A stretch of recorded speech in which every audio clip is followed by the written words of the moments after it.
ꯃꯌꯥꯝ ꯄꯨꯝꯅꯃꯛꯄꯨ ꯉꯁꯤ ꯁꯖꯤꯕꯨꯒꯤ ꯇꯔꯦꯠꯅꯤ ꯄꯥꯟꯕ ꯏꯪ ꯀꯨꯝꯖꯥ 2023ꯀꯤ ꯃꯥꯔꯆꯀꯤ ꯇꯥꯡ 15 ꯌꯥꯏꯐꯔꯕ ꯌꯨꯝꯁꯀꯩꯁ ꯅꯨꯃꯤꯠ ꯑꯁꯤꯗ ꯏꯃꯣꯂꯦꯁ ꯋꯥꯍꯦꯡꯕ ꯃꯦꯃꯣꯔꯤꯌꯦꯜ ꯇꯣꯔꯅꯥꯃꯦꯟꯠ ꯀꯃꯤꯇꯤ ꯑꯃꯗꯤ ꯎꯁꯥ ꯚवन ꯀ꯭ꯂꯕ ꯁꯒꯣꯜꯕꯟ ꯁꯌꯥꯡ ꯄꯨꯈ꯭ꯔꯤ ꯃꯄꯥꯜꯒꯤ ꯃꯍꯨꯠ ꯁꯤꯟꯖꯔꯒ ꯄꯨꯝꯅꯃꯛꯄꯨ ꯁꯤꯜꯀꯤ ꯆꯅꯝꯕꯝꯅ ꯈꯨꯔꯨꯝꯖꯔꯤ꯫ Imoles Wahengba memorial tournament committee अमदी उषा भवन क्लब सगोलबन सयांग पुखरी मपाल सिंजरीबा 6 Imoles Wahengba memorial state level open futsal football tournament 2026 सगोलबन सयांग पुखरी मपाल की UBC ग्राउंड असिदा ओपनिंग फंक्शन हौजरी। हौजेक ओपनिंग सेरेमनी असिगी एग्जिबिशन मैच ओइना Film Actors of Manipur vs Suba Hospital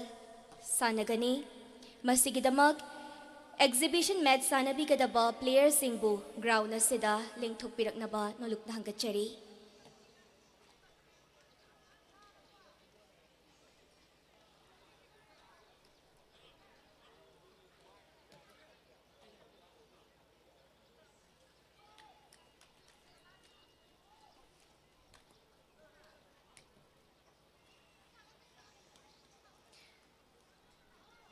exhibition match सानबिगदबा सुबह हॉस्पिटल की सानरोई सिंगदी ग्राउंड असिदा लिंथोकपिरक्तुना लेरे। फिल्म एक्टर्स ऑफ मणिपुर की सानरोई सिंगसु ground असिदा लिंथोकपिरक्नबा हंगचरी।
Sina tanong lao Suresh nang kita tanong lao.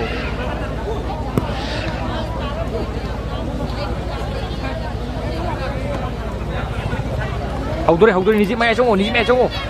trong hậu đuổi.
Howzik Leijere Exhibition Match Film Actors of Manipur versus Suba Hospital. Exhibition Match sanagadaba Sanaroi Singh. Ground na sida lengthok piragpagaloy na. Lengsin biriba Hoipum namakna Sanaroi Singh asibu taram na upigani.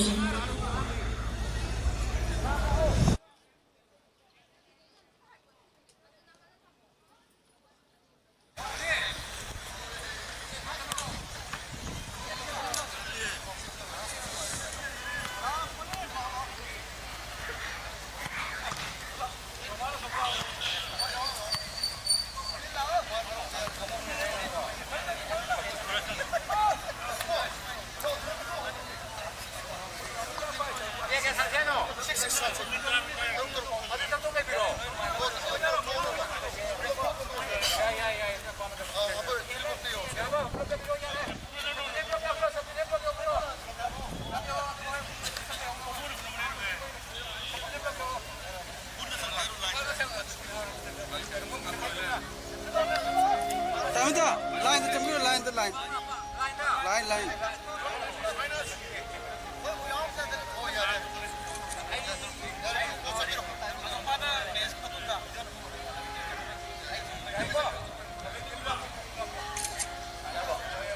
Yare na.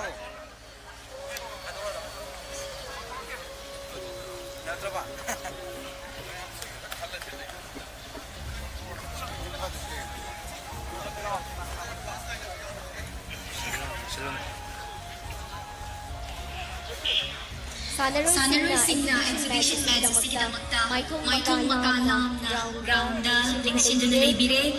Ground na sige koy badalay biriba manung dalay biriba Hoipum namakna ahog magaloy na Sanaroi Singh Cebu pukning thogat minasi hayna thamjari.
Masigi thauram asigi special guest na sanaroi sibu thawati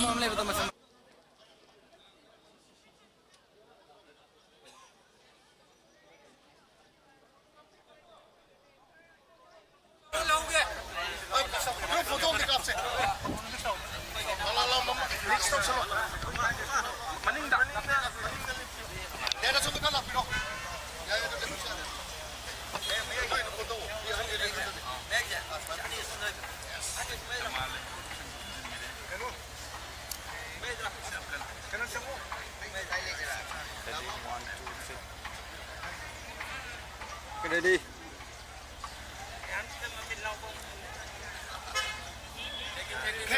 Thank you.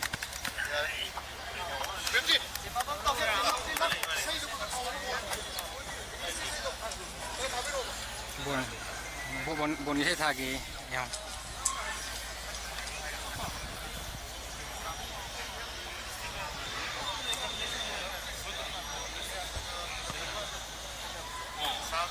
Buồn câu rồi cho tôi cái. Câu rồi. Itu kere. Itu kere câu rồi.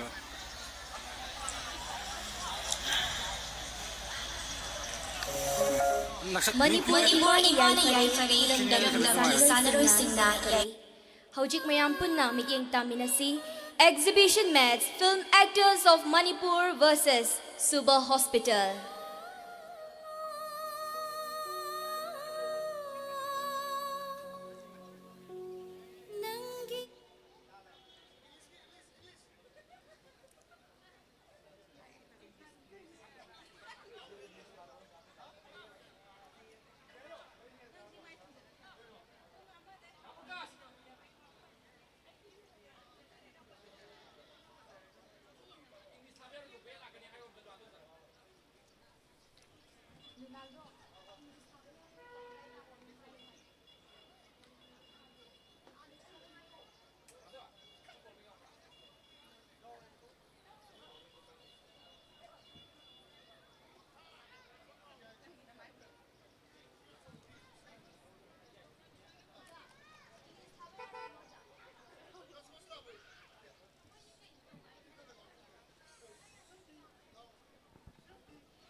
Ngasisi khwaidagi yaifharaba numittumakni tarulak subai moles wahengba memorial start label open football tournament amakhak langjabasi Usha Bhavan club sayangi pak sauraba lampak sida Manipur gi saknairaba actor sing amadi Suba hospital gi official sing galoinana ani si lamba taunana bagidamag sem sari haure haibagi yaba referee na pi khibaga loinana akoi actor group sina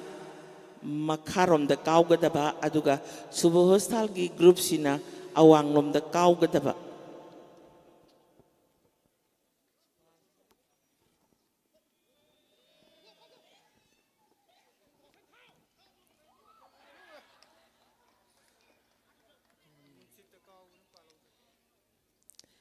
harau nungaina sanaminaba mesni masida thoiba thoitabagi wakhal karimata khanbidana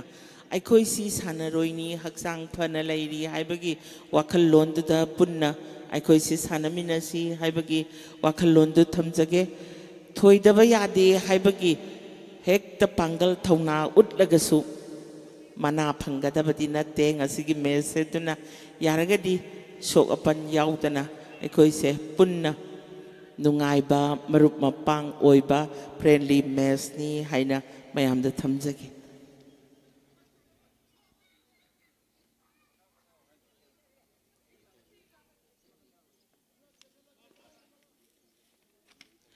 ꯑꯩꯈꯣꯏꯒꯤ ꯑꯉꯧꯕ ꯁ꯭ꯋꯤꯇꯔ ꯂꯤꯠꯂꯤꯕꯁꯤꯅ ꯁꯨꯕ ꯍꯣꯁꯄꯤꯇꯥꯜꯒꯤ officer ꯉꯥꯛꯇꯅꯤ ꯑꯗꯨꯒ ꯍꯪꯒꯥꯝ ꯃꯄꯥꯜꯗ ꯕ꯭ꯂꯨꯅ ꯂꯥꯡꯕꯁꯤꯅ actor ꯒ꯭ꯔꯨꯞꯅꯤ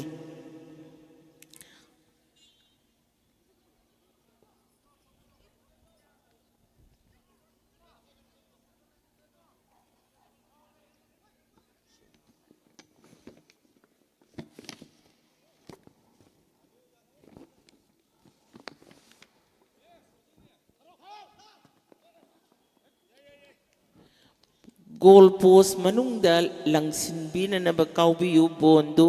ꯃꯄꯥꯟꯗ ꯋꯥꯡꯃꯗ ꯇꯥꯅꯅꯕ ꯀꯥꯎꯕꯗꯨꯗꯤ ꯅꯨꯡꯉꯥꯏꯇꯦ ꯑꯩꯈꯣꯏ ꯒꯣꯜ ꯄꯣꯁ ꯃꯅꯨꯡꯗ ꯆꯪꯂꯝꯂꯒꯗꯤ ꯒꯣꯜ ꯍꯥꯏꯗꯅ ꯂꯩꯔꯤꯕ ꯄꯨꯝꯅꯃꯛꯅ ꯂꯥꯎꯔꯛꯀꯗꯕꯅꯤ ꯑꯗꯨꯕꯨ ꯒꯣꯜ ꯄꯣꯁ ꯃꯅꯨꯡꯗ ꯆꯪꯍꯧꯗꯕꯗꯨꯅ ꯂꯥꯎꯔꯛꯇꯕꯅꯤ ꯍꯥꯏꯗꯅ ꯅꯤꯡꯁꯤꯡꯖꯒꯦ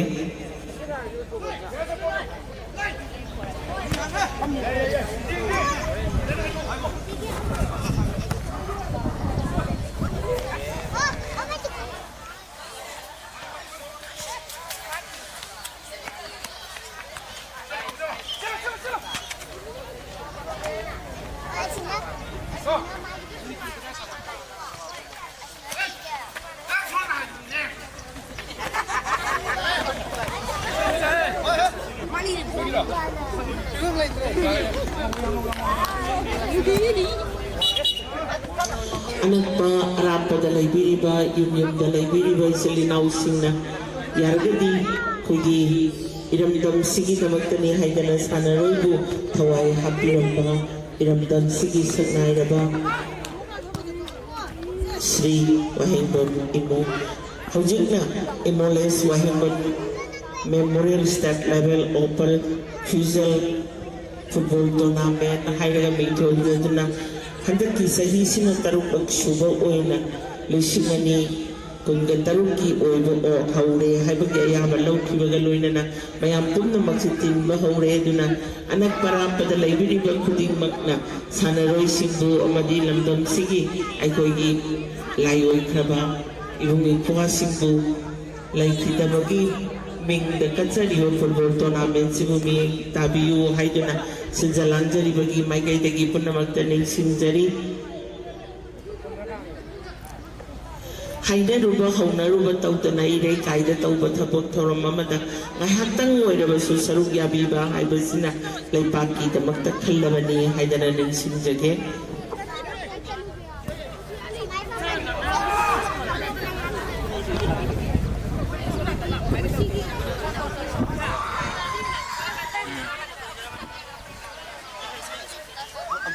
ꯂꯧꯊꯣꯛꯑꯝꯇ ꯂꯧꯊꯣꯛꯀꯦ ꯆꯧꯀ꯭ꯔꯤ ꯐꯝꯒꯦ ꯃꯤ ꯎꯔꯔꯣꯏꯕ ꯑꯩ ꯃꯃꯥꯡꯗ ꯁꯤ ꯂꯩꯕ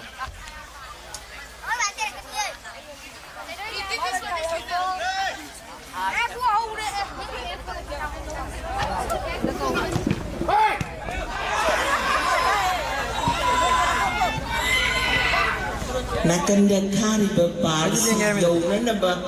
ꯆꯣꯡꯈꯠꯂꯒ ꯀꯥꯎꯈꯤ ꯁꯨꯕꯔꯣꯁꯇꯥꯒꯤ ꯑꯣꯐꯤꯁꯔꯁꯤꯡꯅ ꯑꯗꯨꯕꯨ ꯒꯣꯜ ꯆꯟꯕꯗꯤ ꯉꯝꯍꯧꯗ꯭ꯔꯦ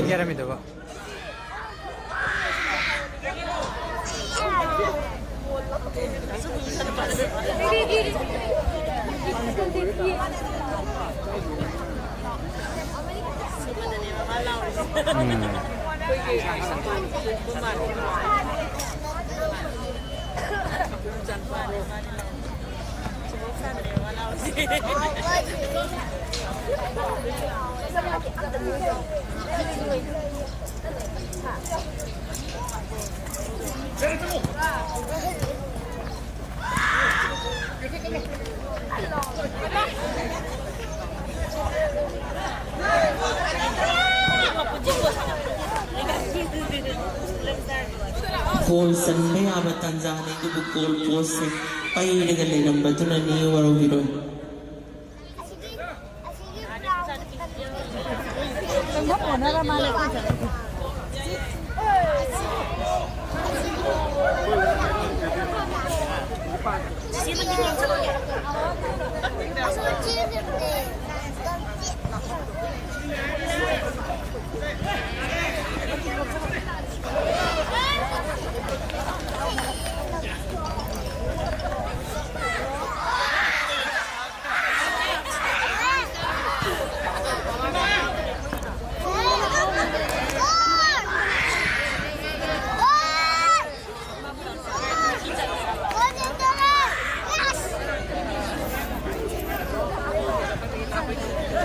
ꯃꯌꯥꯏꯗ ꯊꯣꯛꯂꯤꯕ ꯏꯅꯥꯎꯁꯤꯡꯁꯤ ꯃꯁꯥꯁꯤꯗ ꯑꯅꯥ ꯑꯌꯦꯛ ꯑꯃꯠꯇ ꯌꯥꯎꯗ꯭ꯔꯕ ꯃꯤꯑꯣꯏꯅꯤ ꯍꯥꯏꯕꯗ ꯍꯥꯏꯃꯟꯕ ꯊꯣꯛꯂꯣꯏ ꯃꯔꯝꯗꯤ ꯅꯨꯡꯁꯥ ꯁꯥꯈ꯭ꯔꯕꯁꯤꯗ ꯆꯦꯟ ꯆꯣꯡꯗꯨꯅ ꯁꯥꯟꯅꯕ ꯉꯝꯂꯤꯕꯁꯤ ꯃꯁꯥ ꯐꯕꯒꯤꯅꯤ ꯍꯥꯏꯕꯗꯨꯃꯁꯨ ꯅꯤꯡꯁꯤꯡꯖꯒꯦ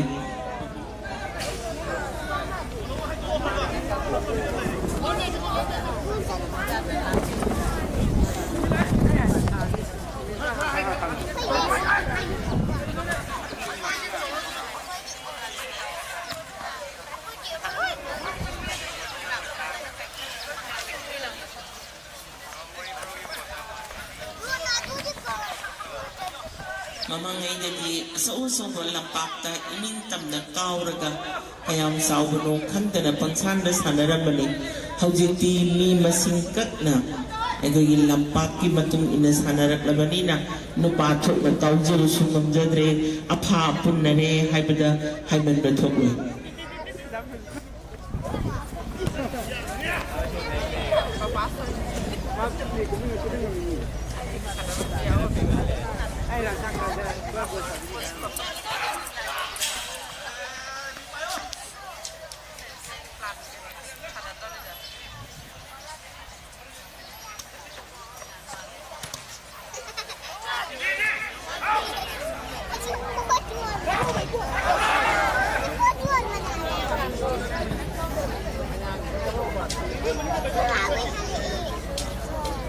ꯃꯥꯡꯗ ꯆꯦꯜꯂꯤꯕ ꯄ꯭ꯂꯦꯌꯔꯁꯤꯡꯁꯤ ꯅꯠꯇꯕ ꯑꯩꯈꯣꯏꯒꯤ ꯅꯥꯀꯜꯗ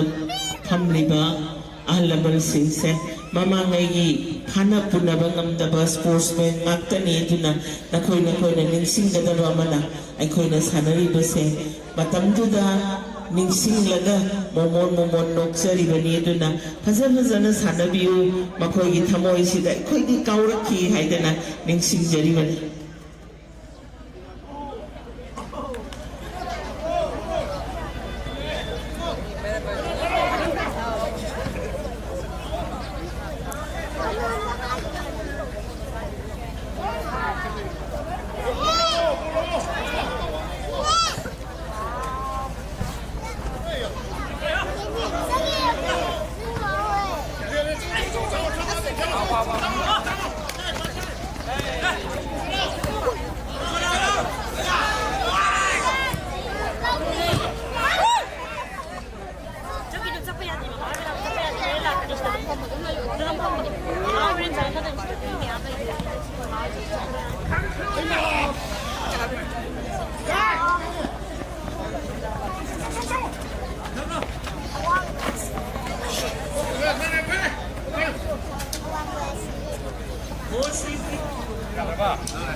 Tajale Jesse Ten Sugar Hostalgi Team Captain Jesse Ten Option Kibni Tribo Otaki Taki again Prakash Sorai from Section 9 Actors Ki Bayadagi Crescent Yam Hai Singer Jesse Wang Goalkeeper Sugar Hostalgi Set to Promoton Jesse number 4 Jesse number 4 again Jesse number 10 again jump to the pass Pickle the ball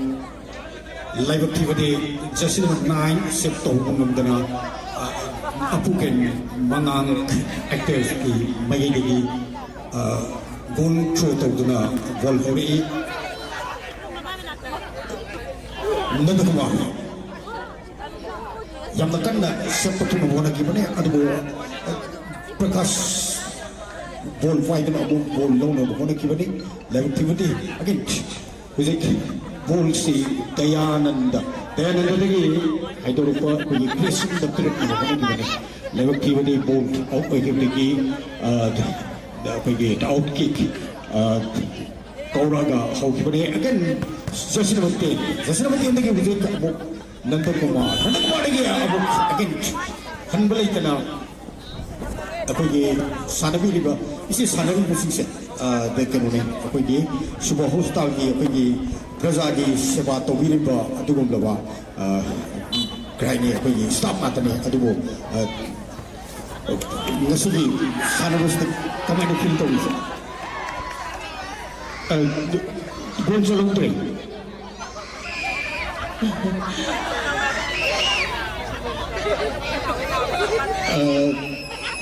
Flecky Kama Grisham lagi bone sang thei goal post manung da goal ball na sang bese goal san ba kawi ko the kawi se Bonina yang phajaba goal ba akoge Grisham na Flecky Kama ko ko lagi Bonina yang na phajaba akoge akoge kikama function didna actors की हुजिक live से वानी अदुगा सुबह hospital जेरोने अकोई scope तो अप्तन वान अप्तन हेल्पी गदी हैना mention Nawani हुजिक again कौशल number 4 के बने बोल फाइट हुजिक अमु निर्मन कांजम यापुजो पास मत क्रिएशन द पिथोरे क्रिएशन बोल लोग ने अपन होने कोई क्रिएशन में साइट द अमु पास पिथो के तो हुजिक अमु बोल से जस्ट नंबर 18 एंटर की मगे देखिए अब जस्ट नंबर 18 देखिए अमु क्रिएशन जस्ट नंबर 12 देखिए हुजिक एंटर की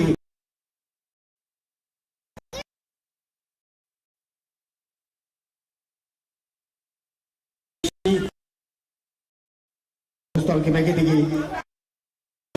out ki laibak ki bade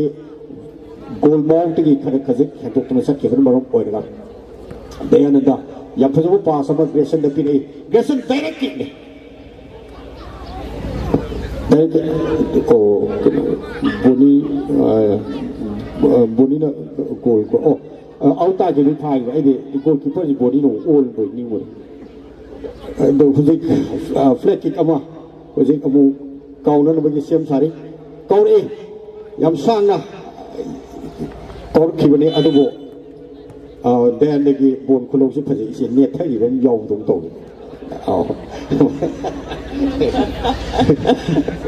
no bo je huzik thieng ma to net thara ko kau benda tu ba kau na to sabu ji mar mar wang bagi mar mar ta yaw kan huzik Niman kanjun nathol ko boni abo Grayson ni just na ba ite da yang patana pasam pira ko ne boni bolong na ba yang kan ho na bani adu go suba hospital ge jersey number 10 adu ki me tik phajana sana kre masi se apoi ge ai me sai hajabu to apoi ge moi si leba ki seba to biri bani ko apoi ge hospital da nong amade na nui ta bu le da ado sai na phil ge thola da bol sana bu da adu me tik performance ado mamai sidi khare di kache ani ama si san gre boni akoi hane mu leite akoi asu senabiri bai sali now sing actor julgi ani sugre aduna akoi gi numbering sentence check to bi radium nungai ge tarogani se ase number 8 pa se arai bodi oi to ba ase character ka kat pom san ba aduga tamna ka khala kani aduga number 1 se 2 otor kani hujik golmau tamna suba hospital ge magai de ge kausal na bo phone na ge bani adu kanu ni se singar ge di ngasi se akoi gi ngasi lebiri ba akoi gi prakash sorai sam se masi sona kan da sin ki masi mana sija bani adu suba hospital lom da kaur ka du ma laga masi akoi actor room da kaur ise ide ma atai gi na te da ama thuri ki masudu flo masudu na tawrak pathabak mathau di ba hangaba ji ma ka pam gi ba adu na ni Okay, huzik amu Grayson yang padana ball se cutting to ro puthor e jersey number 18 actor ki mage dige jersey number 18 ball no na bhona bini adu jersey number 10 suba hostal yang padana pass ma side pass ma pithor ki bani adu like ki bati the ball si no bang mum to dige out ta ki out ki kam count huzik actor ki mage dige Grayson dige jersey number 18 dige huzik ball se boni da tirak na bhona ki bani adu like ki bati ball se amuk set to ki bani Apu Ken Manga Actor Girls ki goalkeeper Apu Ken yang padana dari thadar pani adubo set to thoki dona hojik ball se jersey number 11 ki Subah Hostal ki jersey number 11 kaune adubo labuk forward apoi apuna ball se set to thoki ki goal othok to ki madugi khudung chaba manghe hojik body ball low na yaw kan no na ri hojik yam phasai jersey number 10 se aduki mati yamna apoi ki kupna ball se sanabiri adubo anapuni je apoi body ki apoi strategy si to ko yamna apoi ki thajadana yam phasana ball se lower balls calculate number khone ki bani lengthy bani hojik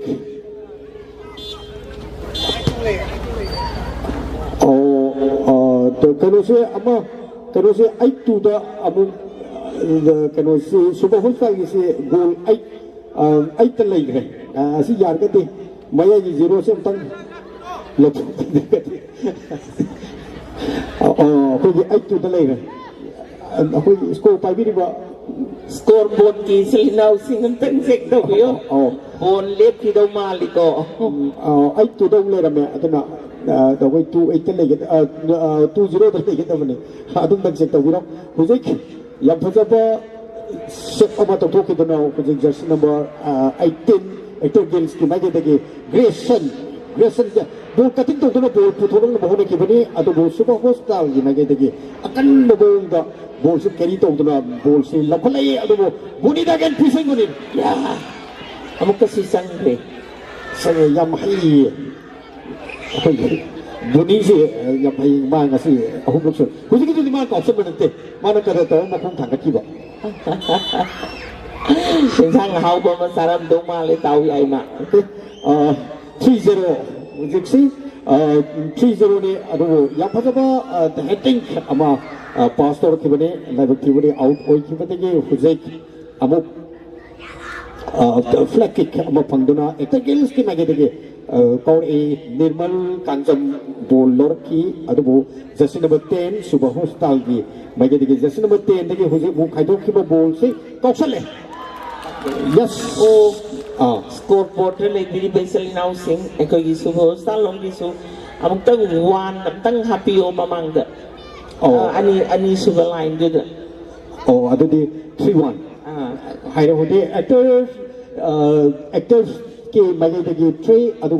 Subah Hostal ki 1 the hujik body ball pairi kausal ki bani adu jersey number 2 Subah Hostal ki mage de set to thoke dona hujik ball se kakulat na bahuna ki bada out ta ki bada ki se out kick ama amu kauna na bagi Grayson jersey number 18 da ball out kick out dona hawi hujik amu jersey number 2 de jersey number 6 Subah Hostal ki jersey number 11 ball se amuk side tukalutuna handa fasap matang sida natang ko gi break masam break ma lau zuba tare nak awa po thaboy na mayam ising gumba replacement na matang pibi na baning sinjeri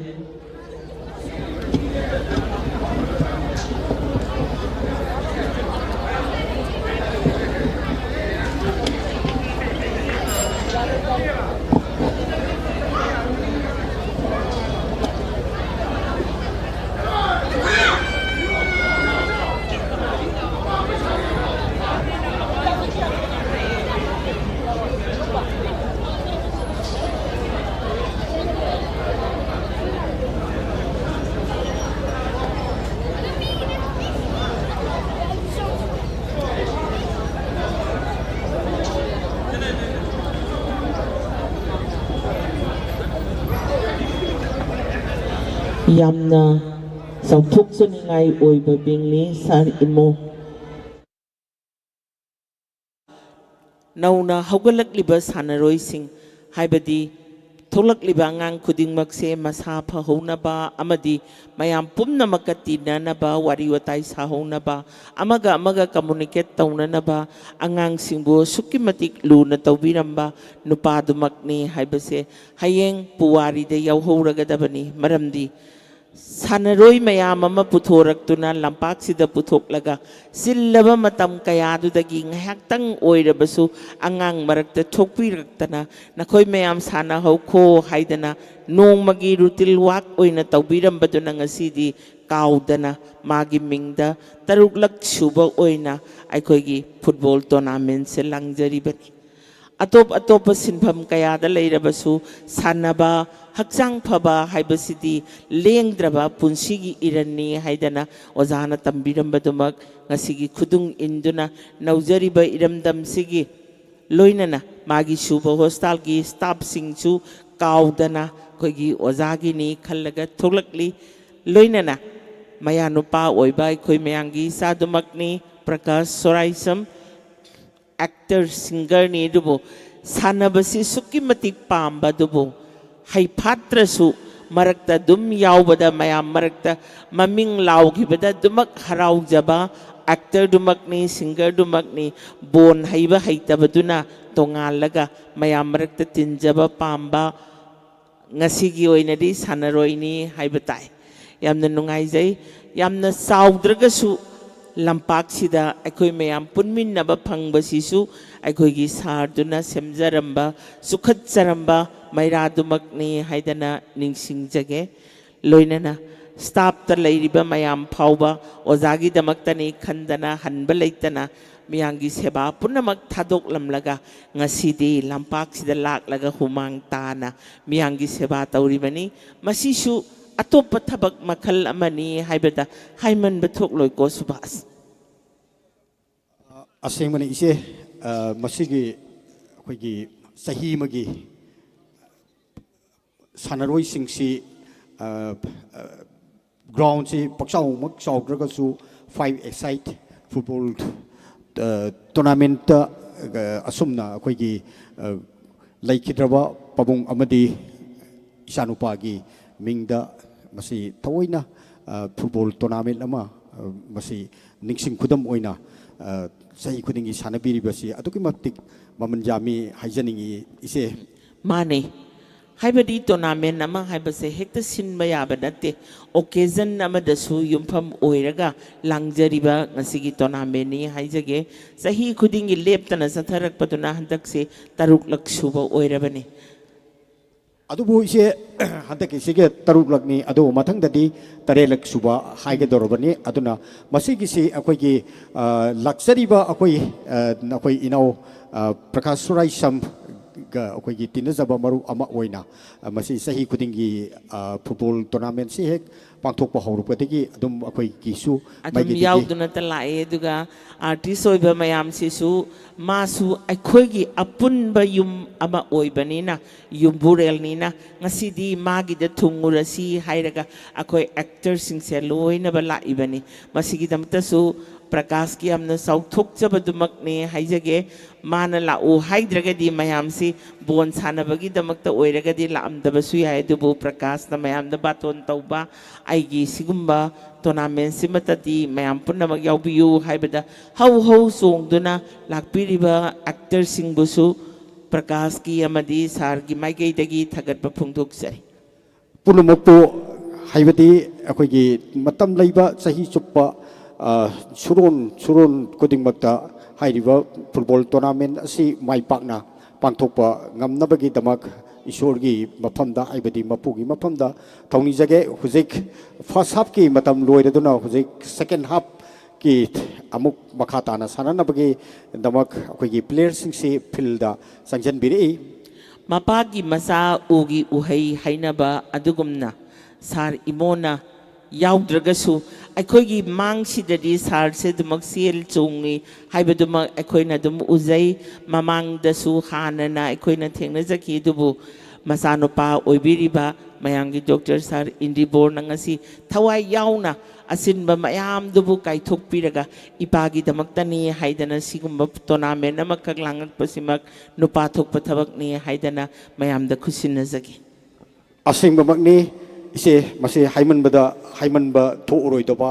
ꯑꯗꯨꯒꯨꯝꯂꯕ ꯑꯩꯈꯣꯏꯒꯤ ꯁꯤꯡꯊꯥꯕꯇꯅ ꯋꯥꯠꯍꯧꯔꯒꯗꯧꯕ ꯑꯩꯈꯣꯏꯒꯤ ꯊꯧꯗꯣꯛꯅꯤ ꯍꯥꯏꯕꯗꯤ ꯃꯃꯜ ꯌꯥꯝꯈ꯭ꯔꯦ ꯑꯩꯈꯣꯏꯒꯤ ꯁꯥꯔꯅ ꯃꯤꯑꯣꯏꯕꯒꯤ ꯄꯨꯟꯁꯤ ꯈꯣꯡꯆꯠꯇ ꯀꯠꯊꯣꯛꯄꯤꯔꯝꯃꯤꯕ ꯍꯤꯡꯉꯤꯉꯩꯒꯤ ꯃꯇꯝꯗ ꯃꯤꯑꯣꯏꯕꯗ ꯑꯩꯈꯣꯏꯒꯤ contribution ꯇꯧꯕꯤꯔꯝꯕ ꯁꯦꯕꯥ ꯍꯥꯏꯇꯥꯔꯦꯀꯣ ꯏꯆꯥ ꯃꯥꯅꯤ ꯃꯁꯤ ꯑꯆꯧꯕ ꯑꯩꯈꯣꯏꯒꯤ ꯃꯃꯜ ꯅꯥꯏꯗ꯭ꯔꯕ ꯑꯗꯨꯒꯨꯝꯂꯕ ꯃꯅꯤꯄꯨꯔꯒꯤ ꯑꯣꯏꯅꯗꯤ ꯌꯥꯝꯅ ꯆꯥꯎꯊꯣꯛꯆꯅꯤꯡꯉꯥꯏ ꯑꯣꯏꯕ ꯁꯛꯅꯥꯏꯔꯕ ꯗꯣꯛꯇꯔ ꯃꯔꯛꯇ ꯃꯌꯥꯝꯅ ꯃꯁꯤꯡ ꯊꯥꯕꯗ ꯅꯝꯕꯔꯁꯦ 1ꯗ ꯂꯩꯔꯕ ꯑꯗꯨꯒꯨꯝꯕ ꯁꯥꯔꯅꯤ ꯍꯥꯏꯖꯒꯦ ꯊꯥꯒꯠꯆꯔꯤ ꯏꯆꯦ ꯍꯧꯖꯤꯛ ꯃꯌꯥꯝ ꯑꯩꯈꯣꯏꯒꯤ ꯂꯥꯏꯚ ꯑꯅꯤꯁꯨꯕ ꯁ꯭ꯇ꯭ꯔꯤꯃꯤꯡ ꯍꯧꯔꯦ ꯂꯥꯏꯚ ꯁ꯭ꯇ꯭ꯔꯤꯃꯤꯡꯒꯤ ꯈꯨꯠꯊꯥꯡꯗ ꯌꯦꯡꯕꯤꯔꯤꯕꯁꯤꯡ ꯑꯩꯈꯣꯏꯒꯤ ꯐꯤꯜꯂꯣꯝꯗ ꯑꯃꯨꯛ ꯃꯥꯏ ꯑꯣꯟꯁꯤꯟꯃꯤꯟꯅꯔꯁꯤ ꯍꯧꯖꯤꯛ ꯕꯣꯅꯤ ꯑꯩꯈꯣꯏꯒꯤ ꯑꯥꯎꯠ ꯀꯤꯛ ꯑꯃ ꯀꯥꯎꯗꯨꯅ ꯕꯣꯜ ꯍꯧꯋꯤ ꯑꯩꯈꯣꯏꯒꯤ ꯑꯃꯨꯛ ꯌꯥꯝ ꯐꯖꯕ ꯄꯥꯁ ꯑꯃ ꯑꯦꯛꯇꯔ ꯒꯤꯜꯁꯀꯤ ꯃꯥꯏꯀꯩꯗꯒꯤ ꯑꯦꯛꯇꯔꯒꯤ ꯃꯥꯏꯀꯩꯗꯒꯤ ꯑꯃꯨꯛ ꯕꯣꯜ ꯄꯤꯔꯛꯈꯤꯕꯅꯤ ꯍꯧꯖꯤꯛ ꯑꯃꯨꯛ ꯁꯨꯕ ꯍꯣꯁꯄꯤꯇꯥꯜꯒꯤ ꯃꯥꯏꯀꯩꯗꯒꯤ ꯌꯥꯝꯅ ꯁꯥꯡꯕ ꯑꯩꯈꯣꯏꯒꯤ ꯀꯤꯛ ꯑꯃ ꯀꯥꯎꯔꯛꯈꯤꯕꯅꯤ ꯂꯥꯏꯕꯛ ꯊꯤꯕꯗꯤ ꯑꯥꯎꯠ ꯑꯣꯏꯈꯤꯗꯨꯅ ꯍꯧꯖꯤक ꯑꯄꯨꯀꯦꯟ ꯃꯉꯥꯡ ꯍꯧꯖꯤक ꯕꯣꯜ ꯊ꯭ꯔꯣ ꯇꯧꯗꯨꯅ ꯕꯣꯜ ꯍꯧꯔꯛꯏ ꯍꯧꯖꯤक ꯕꯣꯜ ꯖꯔꯁꯤ नंबर 6 ꯀꯥꯎꯁꯜꯂꯛꯄꯅꯤ ꯁꯣꯏꯗꯧꯕ ꯈꯤꯇꯪ ꯋꯥꯠꯂꯤ ꯅꯥꯟꯊꯣꯛꯈꯤꯕ ꯋꯥꯅꯤ खितंग वाले अदुबो फ्लैग किक अमा कोई सुबह हॉस्पिटल तो इमेज दिखे फ्लैग किक और खिबने ग्रेसन उसे ग्रेसन दिखे अमुक बॉल से काउखलक न होने खिबने अमुक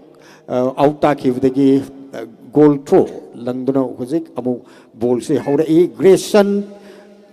यामना अकोई डेंजरस एरिया ने अकोई बॉल कैरी तौने जे खितंग नाथोपदा संगी गदवा अदुना उसे अमुक सुबह हॉस्पिटल की jersey number 2 ball jersey number 7 the ball pass piduna ball hore apuken hojik ektegels ki magedegi ball amuk hore jersey number 6 suba hostal ki jersey number 6 tagi jersey number 11 ball pairi hojik yam phajaba carry amuga loinana amuk ball si makhada pithaki bane hojik amuk cross pass ama jersey number 6 ta piraki bani suba hostal ki yam phajaba pass ama jersey number 11 jersey number 11 degi jersey number 7 oh subostal gi jersey number 7 na goal ama sansin khiduna aikoigi goal si 3-2 da laikre hujik leiriba score ki fibam actors ki magai daga koi goal 3 aduga suba hospital ki 2 ise kenari se amma khatangai re ko mane mane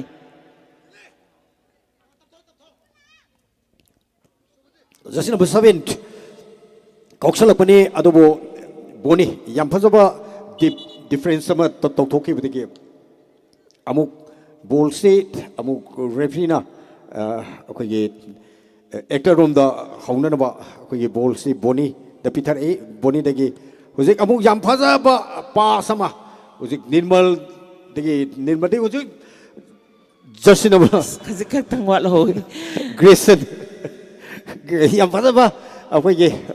kick ne Grayson gi se adu laibak thibadi goal onthokpa ngamkhidre hujik amuk flag kick ama kaugdona jersey number 6 actor gi magedegi amuk jersey number 6 tagi amuk ball se thajal na bo hona gi bani adu bo suba hospital gi magedegi yam phajana akogi defense tawdona ball se goal lomda sangan bang ngamkhidre hujik amuk again Grayson Kauksan gi bani goal othokpa ngamkhidre hujik amuk suba hospital gi goalkeeper jersey number 1 akogi throw goal throw tawdona ball hore e ball se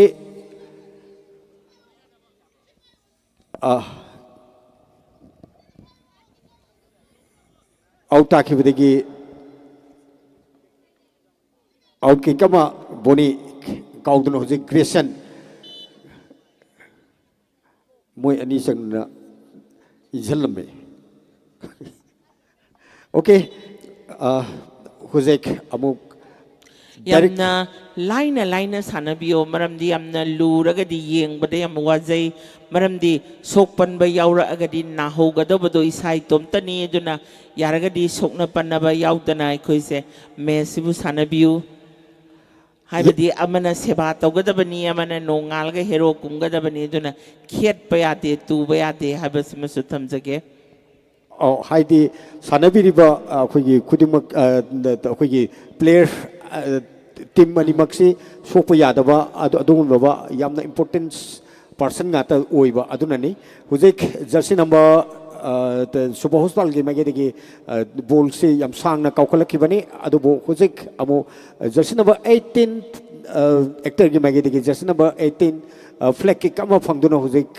ꯀꯣर्नर ꯀꯤꯛ ꯑꯃ ꯀꯥꯎꯔꯛꯈꯤꯕꯅꯤ ꯍꯧꯖꯤꯛ ꯌꯥꯝ ꯁꯥꯡꯅ ꯑꯃꯨꯛ ꯕꯣꯜꯁꯤ ꯀꯥꯎꯅꯕ ꯍꯣꯠꯅꯈꯤꯕꯅꯤ out ꯇꯥꯈ꯭ꯔꯦ out ꯇꯥꯈꯤꯕꯗꯒꯤ ꯍꯧꯖꯤꯛ jersey number 18 jersey number 18 दगी jersey number 12 jersey number 12 तक हुजिक अमुक खाइदरक बोल ने अदु लाइबक थिबदी बोल से तखोगी गोल सलहोत्रे अदुनो हुजिक एक्टिगल्स के मागे दगी द बोनी बोनी दगी जर्सी नंबर 6 दगी जर्सी नंबर 18 दगी 12 ग्रेसन थाजनग्री अदु वॉक गोल पोस्ट पालगा सोंथोखरे गोल की अखोगी खर खजिक खेंकटना साकिन मरमोर गोल ओतोपगी खुदोंग साबल मांखी हुजिक अपुकेंट अमुक बॉल से थ्रो तोगदना बॉल हावे ग्रेसन जर्सी नंबर 12 ग्रेसन की डायरेक्ट थाजलखी बने अदुबो सुबह हॉस्पिटल की jersey number 6 yes Jersey number 6 याम फजबा सेप अमा तोगथोखरे हुजिक अमुक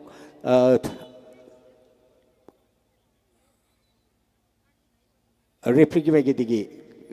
हुई किक काउंटरिंग दा हाना ममांग दा चोंचलुबदो सिगिसी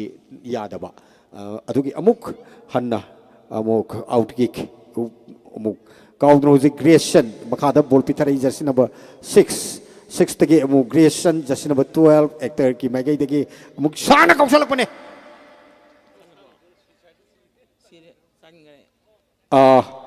सनगी औजे गोल ओंथोक्तुना हुजिक अमुक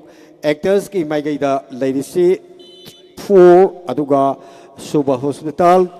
2 नुपी मसासना नंबरिंग सेमिसिनु सिद्रा औ असि माइ 0 दगी 8 ओन गिदोइनी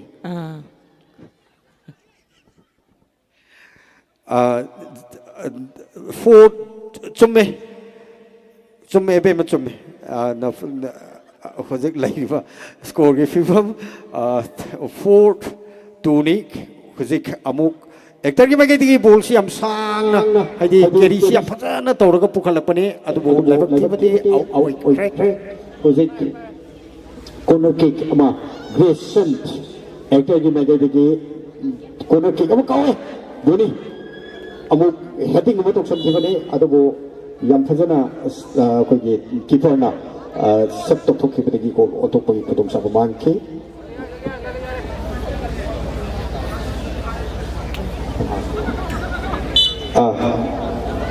डायरेक्ट किक अमा याम फजना सब तोक्थोखि सुबह hospital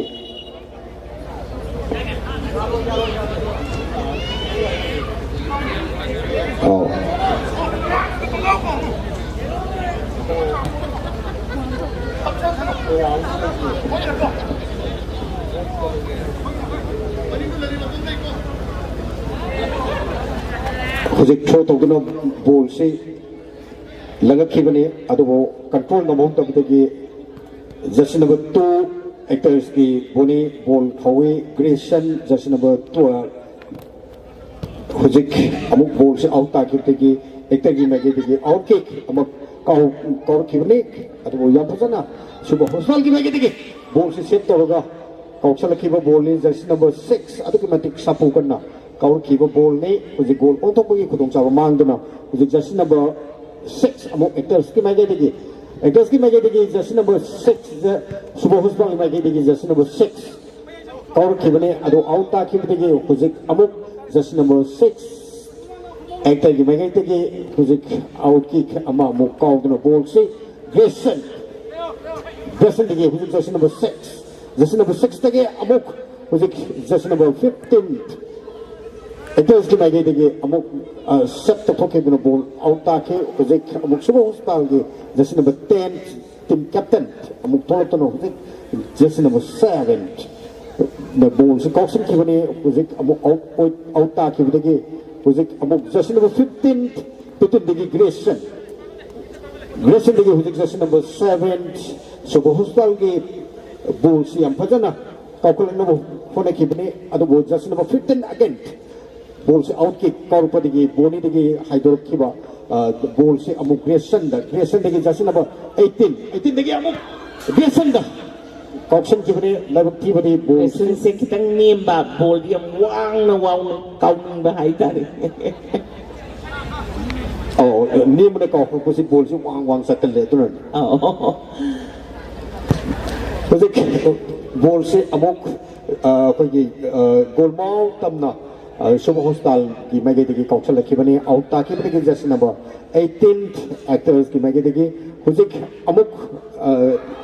18 amuk Coxon namo ko nak bani adu labak ki bani out ta ki bani hujik amuk flag kick ama pangdono hujik actors ki magi dagi flag kick amuk ko e hujik amuk yang phajaba carry ga loina na kor ki bani Coxon e yang phajana attack tor ki bani adu Subha Hospital ki magi dagi yang phajana sep to thor ki jersey number 6 tagi hujik amuk jersey number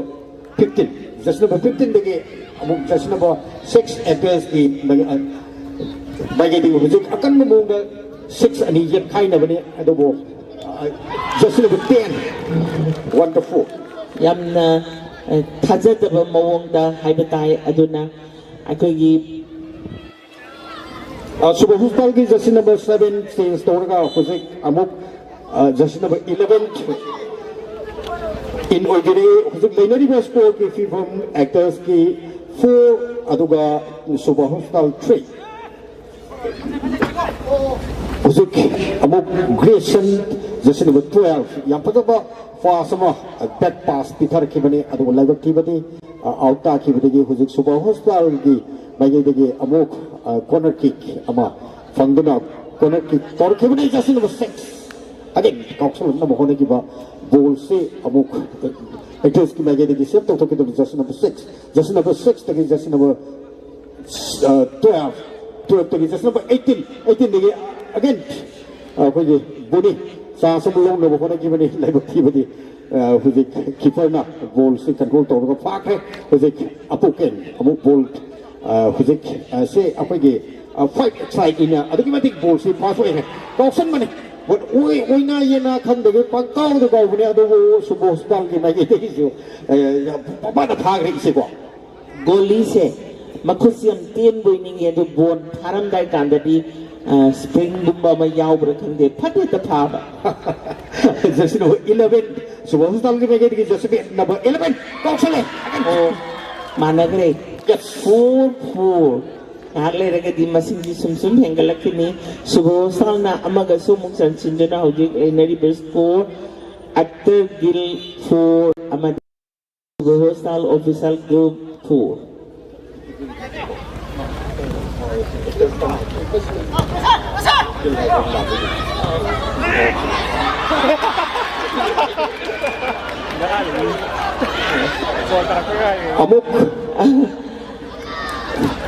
amuk kanogi actors ki wajah di isi amuk musan gitu wari sana ni wari sana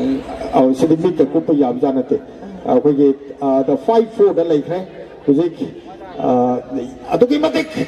safu kan na yam nungai na au ball si yam nungai ba Tanzania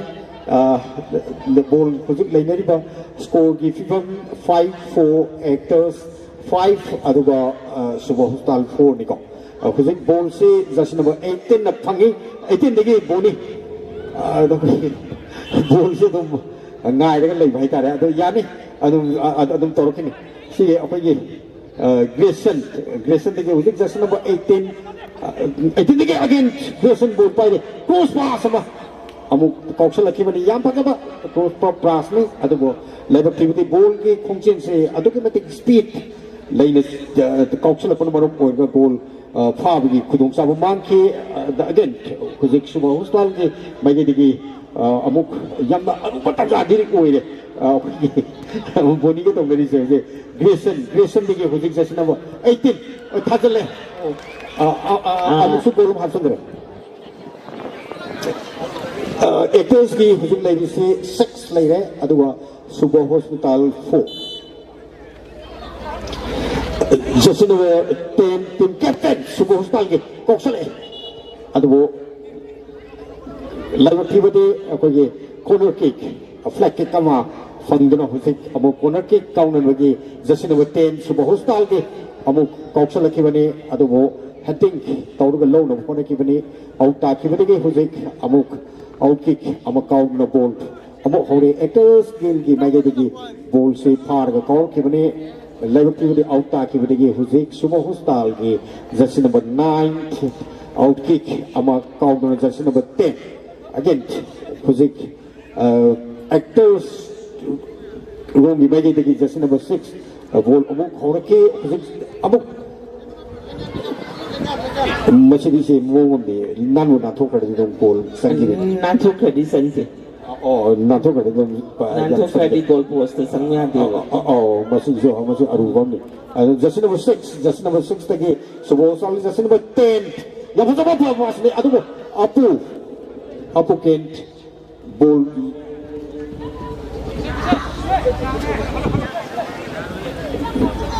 हुजिक अमुक Jersey number 6 actors की मैगे देगी हुजिक Jersey number 6 तक अमुक Grayson देगी confer को ball बोनी cross पास में 3 number होना की बनी अदु लाइव की बनी आउट होई की बनी हुजिक ग्रेसन अमुक आउट किक अमा काउंटर हुजिक जर्सी नंबर 15 देगी से ऐना हैदना सुबह हॉस्पिटल की गोली से मखुद से स्प्रिंग में यावी है और थंगे तो थोड़ा कुछ चंग थोड़ा कुछ मागी हैंड ग्लोव्स ने खंगदीबा हुजिक अदुम सेन अदुम अखोई मपादु सेन थोकीबा हुजिक लेडी से अदो जैसे नंबर 3 अखोई एक्टर्स की मैगे दिगी जैसे नंबर 3 बॉल पुखलनबा होने की बनी अदुबो लाइव की बनी बॉल से आउट आके दिगी सुबह हॉस्पिटल की जैसे नंबर 10 यमफजबा आउट किक कमा काउंटर बॉल होई हुजिक बोनी बॉल लोंगनबा याम कन्ना चेंसन की अदुबो 6 याम कन्ना बोलबा यू हुजिक सामान से ग्रेसन कोई अमुक बॉल से पिथोर पर बॉल से जैसे नंबर 3 काउंटर नंबर होने की एक्टर की मैगे देगी अदुबो लाइव की बदी आउट की तुना होजे एक्टर्स की मैगे देगी अमुक जैसे नंबर 15 आउट किक अमुक काउंटर बॉल और ई जैसे नंबर 6 तक 15 तक 12 तक अगेन 6 तक होजे और गोलकीपर पिथगी सांग बॉल काउकल की बनी बोनी की नकन द ताकी बॉल से बॉल नो नंगुदा आउट की एक्टर्स की मैगे देगी होजे फ्लैग किक अमा अमुक फंगदना होजिक jersey number 3 ball flag kick counter ए जर्सी नंबर 15 देगी जर्सी नंबर 6 तक अमुक होजिक बॉल से अमुक तमोंदा बॉल से लौना होनरे ग्रेसन देगी नाथोर को बॉल जर्सी नंबर 15 देगी अमुक होजिक बॉल से मसिदे हक्सांग कनद्रगदे संगु याबजाना थे हाइदी कन्ना थबा हाइबसी याउद्रगदी कसai pung ama hena sele isi karai ngam doino होय हुजिक अमुक जर्सी नंबर 15 देगी ग्रेसन या फकना बॉल रे ग्रेसन देगी हुजिक अमुक याम न फजबा sangin tri safe number option लगा जर्सी नंबर 3 ना गोल अमुक ऑटो कितना हुजिक एक्टर्स की गोल 7 अदुगा सुबह हॉस्पिटल की 4 बॉल हो रही लोइद्री हुजिक लोइद सुनाई नाय रो दबा बॉल ले हुजिक जर्सी नंबर 8 सुबह हॉस्पिटल के जर्सी नंबर 8 तक हुजिक अबो बोनी सेन मने अदो लाइव की बदी आउट की बदी हुजिक अबो एक्टर्स की मैगे के जर्सी नंबर 6 बॉल होनो नबा हुजिक अबो ग्रेसन देगे Jersey number 3 Peter A. Three the Boni. Boni the game Grayson Yapatama pass me. Adu just number 7. Yamhai Singh Suba Hospital set for talking on a ball out takre. Uzik Amuk out kick. Just number 15. Actors की बैगे देखिए जैसे number 15 देखिए वो धोनी ने बोल से शान अपने रख बनिया तो बोल जैसे नंबर 16 देखिए जैसे नंबर 6 सुबह साल के था चले संडे वो ये लगभग की बड़ी गोल मार तकी खरा वाला के संग जीवन मारूं और का गोल उठो पगी खुदों साव मांग के जैसे नंबर 6 देखिए जैसे नंबर 15 देखिए जैसे नंबर 12 देखिए जैसे नंबर 3 देखिए 15 Actors की 15 again 15 देखिए 6 देखिए हुज़ेक अमुक Grayson जैसे नंबर 12 देखिए जैसे नंबर 15 देखिए अमुक जैसे नंबर 18 तो पिरक नंबर होने की बने अदो sorry 3 तो पिरक नंबर होने की बने लगभग की बने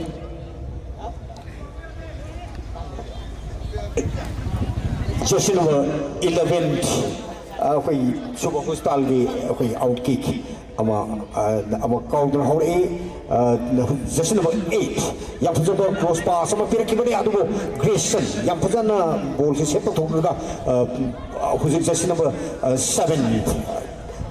lagi again just number 10 kau sale lagu kibani alu goal post pa laga khusus goal untuk pergi kudung sawu mangke matang sida ngasih friendly match sasi tension jare khusus lainnya reverse score ke film actors 7 aduga subo hospital 4 ni si asumna ngasih lendure iba ireka iram dam masigi kogi anlamal sing lai guru zol sing aduga ngasigi naharul sing matang sida kogi friendly match ni losin jare function ki namak ai amuk microphone si silky sanam da mu sinazage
Promen function ki mangoi nana akoi ki chatli basi akoi ki live chat pa ho ramina program si akoi sarik sibiya davina masigi program adum mayam ki tamak entertaining oiba program thamjarke aduna akoi program si hauruk nabagi damak aina mu akoi ki ise thoi mayam ki ise mombi da mu microphone se kusin nazage tagasari Mr. Subhas, bon sanaruriba mayam sigi source noigi BP gadu already kaya lerangani. isi de akogi mi si kare hane magi mi hun si pitribi wang da lai tu ni se haidi sengnar kan da 11 is site siga mo akogi 5 site kumba da akogi 7 kumba si de automatic wa kare tare sengnar kan da isi jo dum sanajar puni na ko ai mi taramathui na sanabaga mangana taret na manga mapal na sanabaga di kharadi matam di samana doini na wa bata bane ba aduga ngasi si ise sinai kan da akoi 20 minutes kum 20 minutes 20 minutes kum sana bera adu 30 minutes ka sana raga di sigi ground macha si dadi koi ki krai ni mangana chelak pase adu matik madi koi ki potha ba je sungya yadre potha ba ngak tang koi ki break kitang loge bol ja sora kan saling de soram ta honto ke haibi ki tanja che sungong mina adu bo sigi 5 aside ta koi ki non stop ta sana bi ri ba nga sigi players sing si adu ke matik koi ki stamina se adu matik wang na leire adon mai thamjagi se gi man ado sanaba yaubiramba actors singisu aduga suba hostal gi official singisu ahan ba tholak padadi mi se phana yam buining edo ngahak le raga di mahut sindok ka sinjing ga tawraga ngasai yauban number dom te yaurum dab do maram di se keno ne se gi se ngasi gi se khoi gi loim ba asin ba kya se thado ga ngasi se khoi gi football sanaro ne na masi wakal da la mina kayumba ngaktang akhoi gi minute hal haudra di thol haudra ga di akhoi gi lambi thaina bada akhoi gi yengak ta gi mong da lege to ba aduna ngasi gi yam tang lawa matam hai tare ko aduga ngasi gi se adugi matik tangi haibadi amuk akhoi gi Singamai 360 gi magai dagi live streaming to biraga Pitribi da lairiba khuding maksi iraisa akoi gi khuding maksi loimak yengbagi khudong chaba ama phangbanina akoi gi phil si khaki wa na tabida masigi akoi gi live performance ki si adukumati wangi hai tare se yamna nungai ba mana akoi gi phil de yengbadagi di khubang mayai de yengbana nungai ba sulai adubo khubang mayai de yengbagi nungai ba dugi ahen basina amuk lampak ta yengbagi nungai basina muheli maramdi khubang mayai de yengnari ba mayam dudi camera gi mathau ngaktane live haiba oiraga su akoi gi phil de yengbagi nungai ba sulai aduna anak para pada lai biri ba iram dam sigi loina na taraba 360 bu yengbiri ba anak pada lai ba laksin ba yaba oiraga di akoi gi jaga sida Sayangi Usababan Club Sayang Pukri Mapal sida ngahang tang lengthok pirak laga aikoi gi football sanari basing sigi humang taba makai senjari baseng ngahak tang uhauraga di adongi thamoi gi mihul du soidana footballer duga manana heartbeat tu oido ba mali haidana ning singjege sengha kan dei se akoi gi famung da top targa leirwa akoi gi yam sol la hai tare ko katang hagot kan khat pang ngamak pa matam da akoi gi field da akoi gi sanabung da aduga lampak da satpa matam da ai gi tongan ba akoi gi wakhal lama la aga isa si khajik tang orisu kan khatli gai ina bol lei bangam bado masigi yam na akoi gi ground sigi magul hai tare ko se mane noi koi sinaba ko camera hek thara aba microphone he paira aba ngasai ngai sondhara ga leiram bado khara khajik tang bola kam bidong na tawrok pasi su sat na bida adubudi akoi gi isi si senar kan de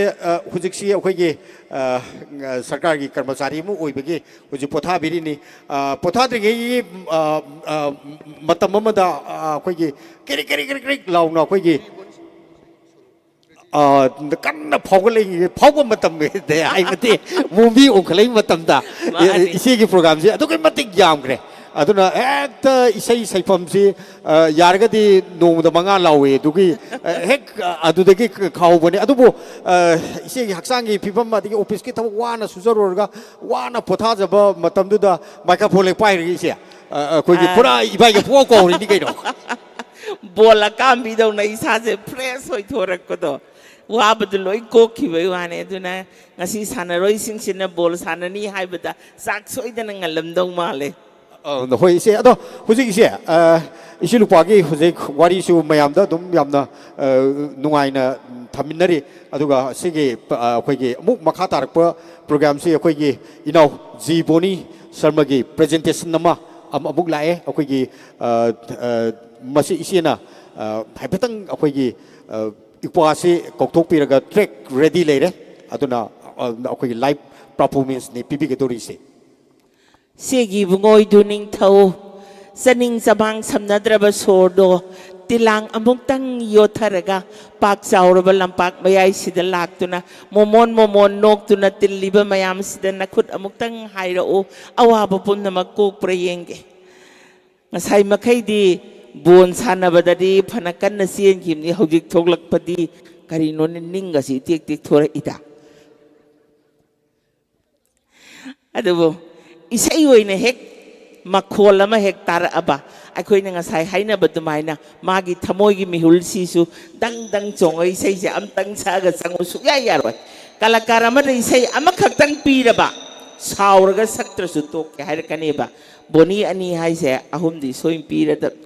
trek yaurak pangkai di na khut sinara da ne ngasidi ngasigi phil sida lai riba saisak pi khuding mak se loina mak isai sa andra han ba yaro gate se close tawrabani haibasima ka ning sing jage aduna 360 na coverage tawri je horen mapan makhai baugi ne ba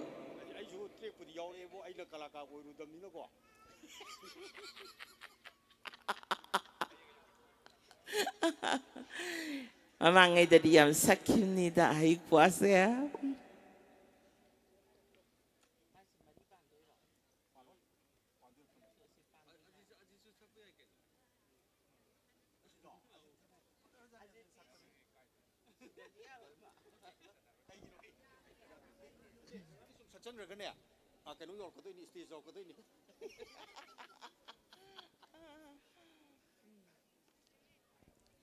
Noi na pa bathok traga ay khubi na illaga yenge law ne noi do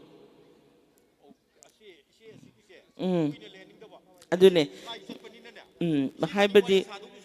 ado moi si moi da matam bibiraga moi na matamangan ma do pa moi da na ko som nakan da second na madadi kaya no yoram doi do yung mayam nang toy ba kai dawrige da na som nakan da di saunara bani ba Ngasay haina ba da number yaurak trabra ni tawrisu koi ming pangkat na bagi boy do sida laire mathangi kalakar si yaraga di koi serial number laubira ba yani number mamam tang pisan birak laga di ming ngoina serial number da pajage haibatu masuning sing jari kalakar si sukimati yami do busak ning di haibasu yawi saksa ning bana sakanda ba ay mogi kari haini kari kawi masina mo sa o kan hay kari am lim janing ba kau da kau thorak tragana masima kan hay do ni ba moise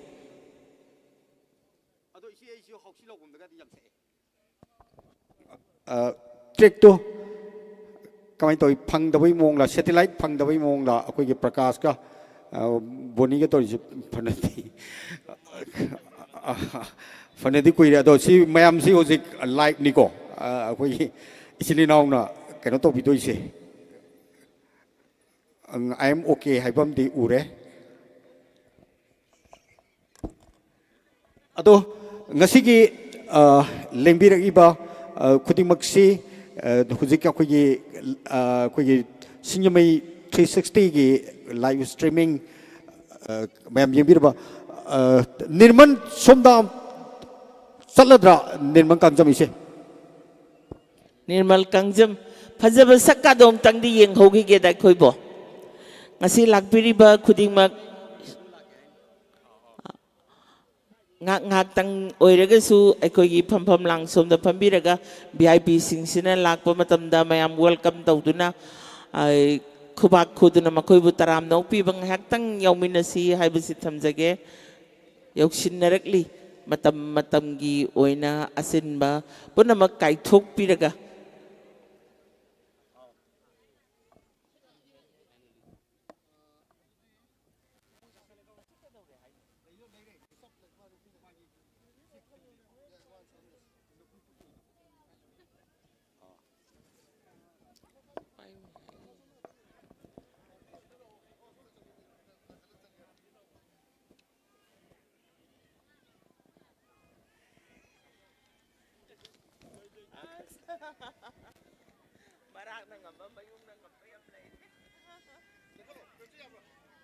sound amta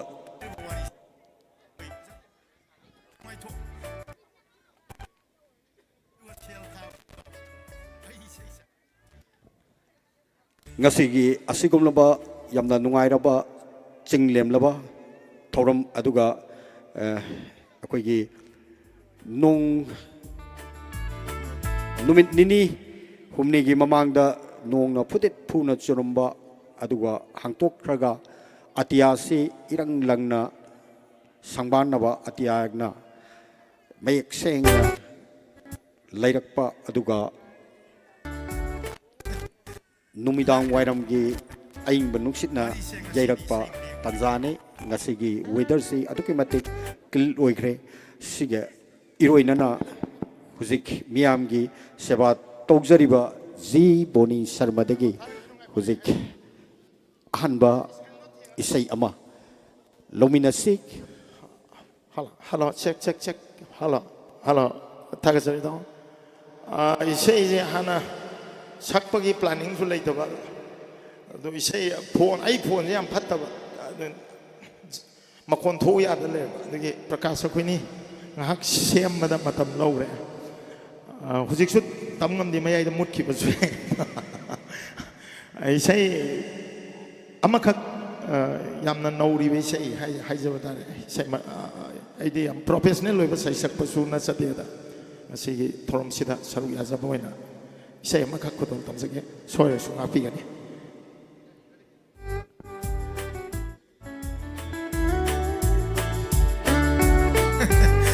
ꯑꯩꯒꯤ ꯂꯥꯏꯔꯕ ꯏꯃꯨꯡꯒꯤ ꯋꯥꯔꯤꯁꯦ ꯉꯁꯤꯗꯤ ꯏꯁꯩ ꯃꯌꯦꯛ ꯑꯣꯏꯗ꯭ꯔꯦ.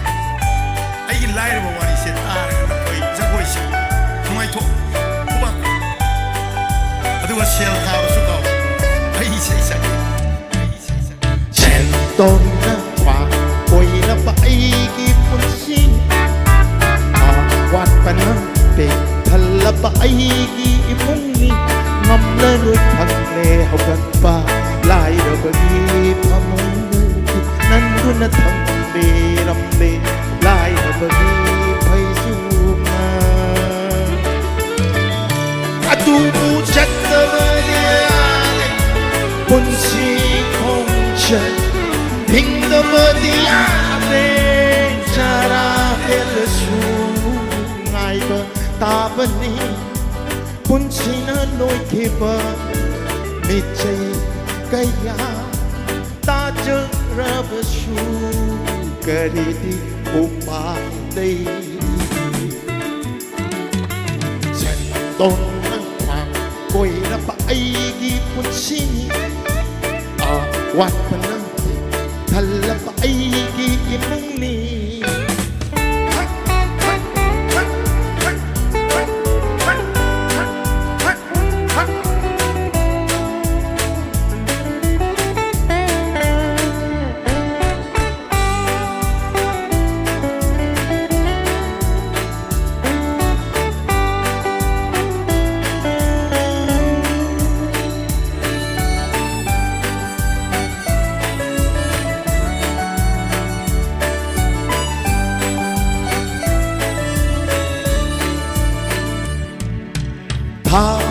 yauraba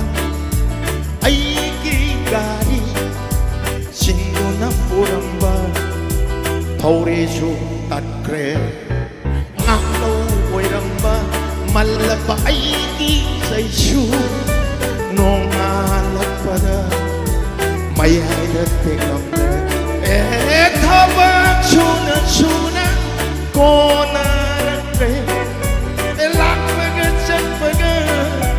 Satpana heli nonga gia sumputaragle nuppaga pibaga pidana heli nonga sandaga shendong thaubana thonga gi mangol pauli ko ati wa khai kayani ay nagtaripa ayukuda adupu jatnabadiyari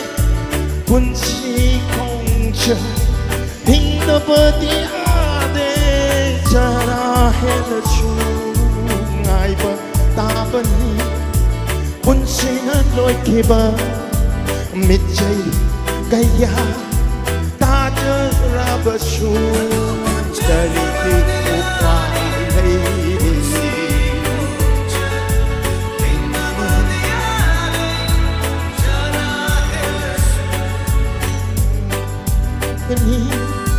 punchina loi kiba mitchai gaya ta rabashu karidi oh my lady Shandon na pa koi ra pa ai gi punsini awat pa na te hala pa ai gi muni ngam na roi kham le haugat pa lai ba gi thamong de nan nu na tham be ram le lai ba gi thai su tu bucciata variare un ciconce hinga variare jara hel su ngaiba tapani munchina loi kiba michai kaya tajara basu karidi upai lei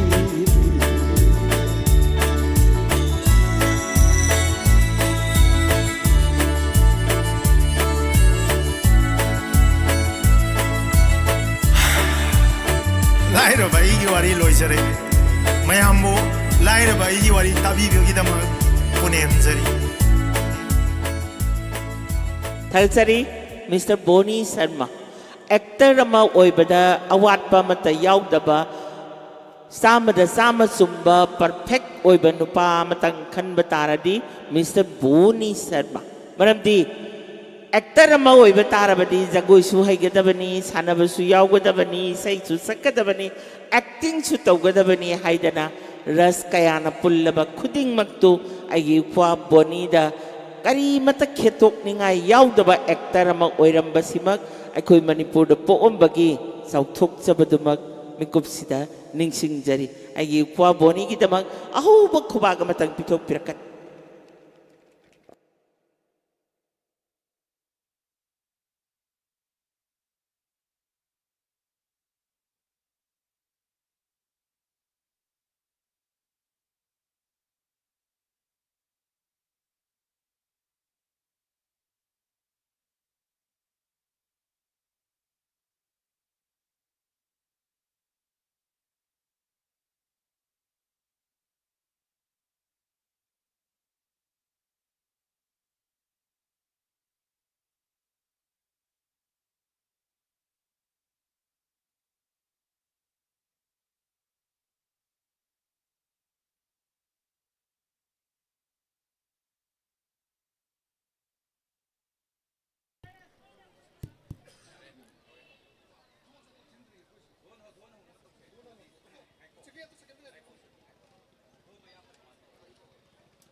나타나야 될 거거든. 그 VIP 매서 오늘 그냥 거기 보면 또 그다음에 공가 잡히로.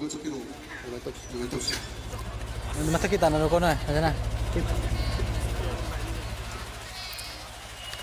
camera pa dami हमले hello kaino camera ni kita ri Sajibugi Tarik Nipanba, English and Kuntaruki. Mars ki Taan Kunmaga, Parabim se Kaisina, Imolas Memorial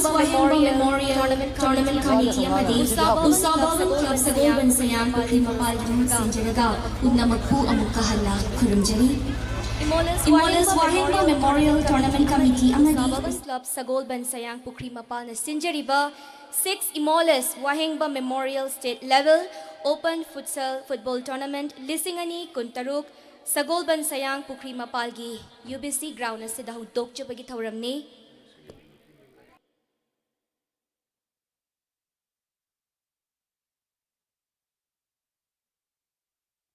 अदुगा VIP missing सु election दो लेबिरे सिगी VIP सिंग कॉकट पगी तंजा लोजरगे माउन ना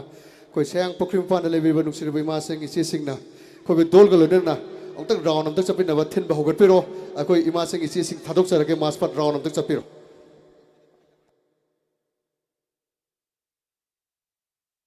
इमा सिंग अदुनि थोपो बिरो अदुम round चकासे round अमतक मास पट चपिरो तिमबिरि ma'am नुसिरबा लमदम सिगी इरेचा सिंग खुबा अहोबा खुबिगनी अकोई इमा सिंग इसे सिंग अदगी इने सिंग थोपिर बो मतम सिंग थौना हापियो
अदुगा लापिरिबा इमासे किसी अदुगा इनेसिना कोई VIP लेबिरिबा अदुगा स्पेस मपासदा सलाम पिबिर में तमिगे दोबिको सलाम सिदा गाजरी मैम अदुगा सलाम पिबिर मो रॉन अमुको कोई बिरगा अदुगा अखोगी नसिगी मास माके थोन सिबु जगदो बनी सिगी अखोई स्टेज चलकपा VIP मैम फपिर फमजुदा सलाम थागा पिरे तमिगे बनी सिंगेरी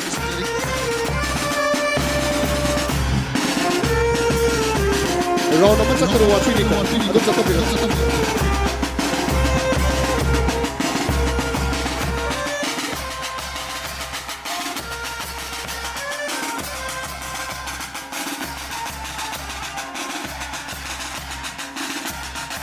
Mayam salute to salute please. Salute nam to bilang ni VIP da. Putanga pinaga. Thank you. Round of tatapiro.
थागतसरी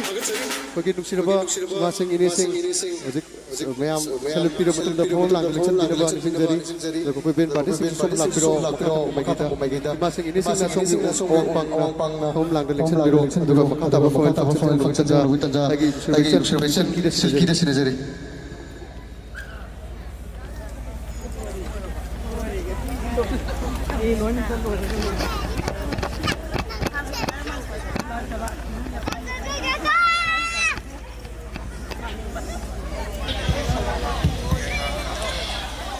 ꯅꯨꯡꯁꯤꯖꯔꯕ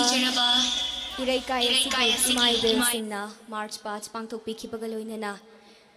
ꯊꯧꯔꯝ ꯑꯁꯤꯒꯤ ꯏꯟꯚꯥꯏꯇꯤꯁꯤꯡ ꯁ꯭ꯄꯦꯁꯦꯜ ꯒꯦꯁꯁꯤꯡ ꯃꯐꯝ ꯑꯁꯤꯗ ꯂꯦꯡꯁꯤꯟꯕꯤꯕꯒ ꯂꯣꯏꯅꯅ ꯉꯁꯤꯒꯤ ꯄꯥꯡꯊꯣꯛꯆꯔꯤꯕ ꯊꯧꯔꯝ ꯑꯁꯤꯒꯤ ꯗꯥꯏꯁꯇ ꯉꯥꯟꯊꯣꯏꯕꯤꯔꯒꯗꯕ ꯗꯤꯛꯅꯤꯇꯔꯤꯁꯤꯡꯕꯨ ꯂꯦꯡꯁꯤꯟꯕꯤꯔꯛꯅꯕ ꯅꯣꯂꯨꯛꯆꯕꯒꯤ ꯇꯥꯟꯖꯥ ꯑꯗꯨ ꯂꯧꯖꯒꯦ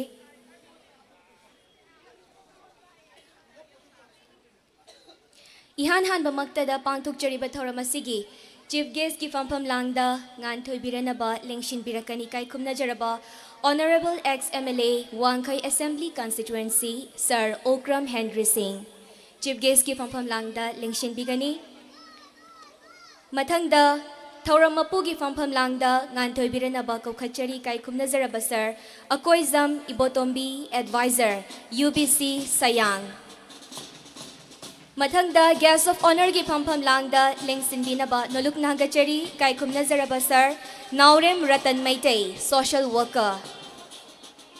गेस्ट ऑफ ऑनर की फमफम लांगदा nganthoi मथंगदा कौखचरी इकाइखुमनजरबी madam doctor Irom Nalini Devi MD Subah hospital लोइनना गेस्ट ऑफ ऑनर की फमफम लांगदा nganthoi इकाइखुमनजबगा लोइनना कौखचरी sir Kesoram Soraisam retired section officer Manipur secretariat office इकाई खुमनजरबा डिग्निटरी सिंगना दाइस्टा nganthoi नुलुकना हंगचरी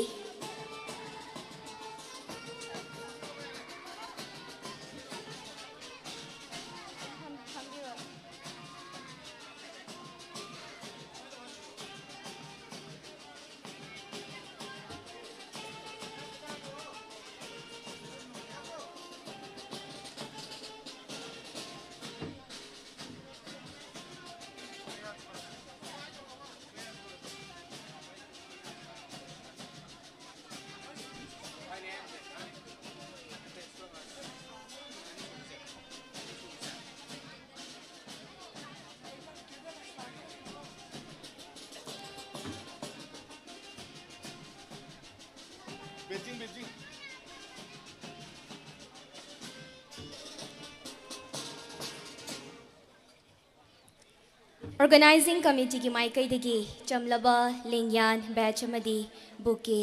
डिग्निटरी सिंह की मफमदा खुदोल तमजरी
इकाई खुमनजरबा डिग्निटरी सिंगना दाइस्टा लेंगसिनबीबगा लोइनना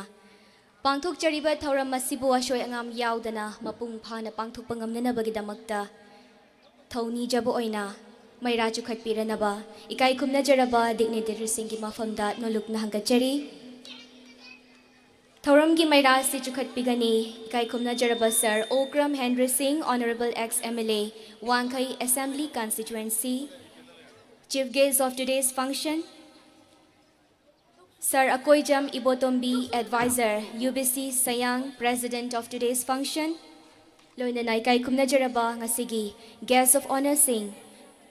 Naurem Ratan Meitei, Social Worker, Dr. Irom Nalini Devi, MD, Suba Hospital. Kesoram Soraisam, Retired Section Officer, Manipur Secretariat Office.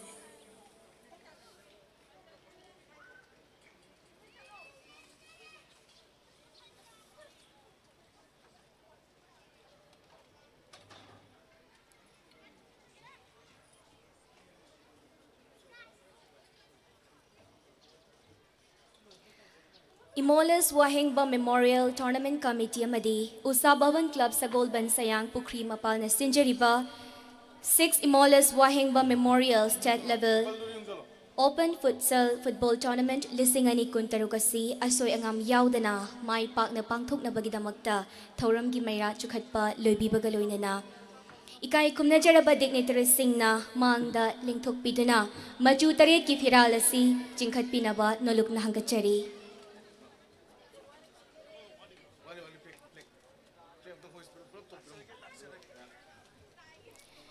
मचू Taret की फिराल से चिंखटप मतमदा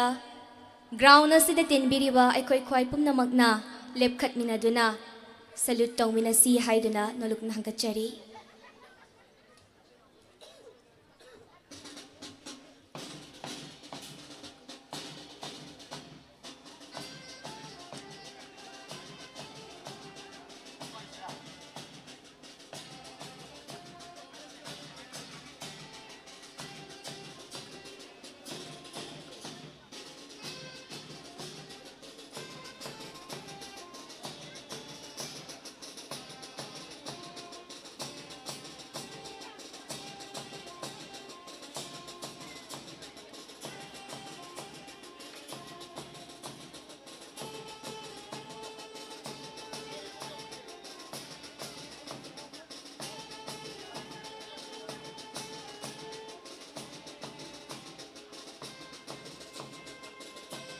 अखोगी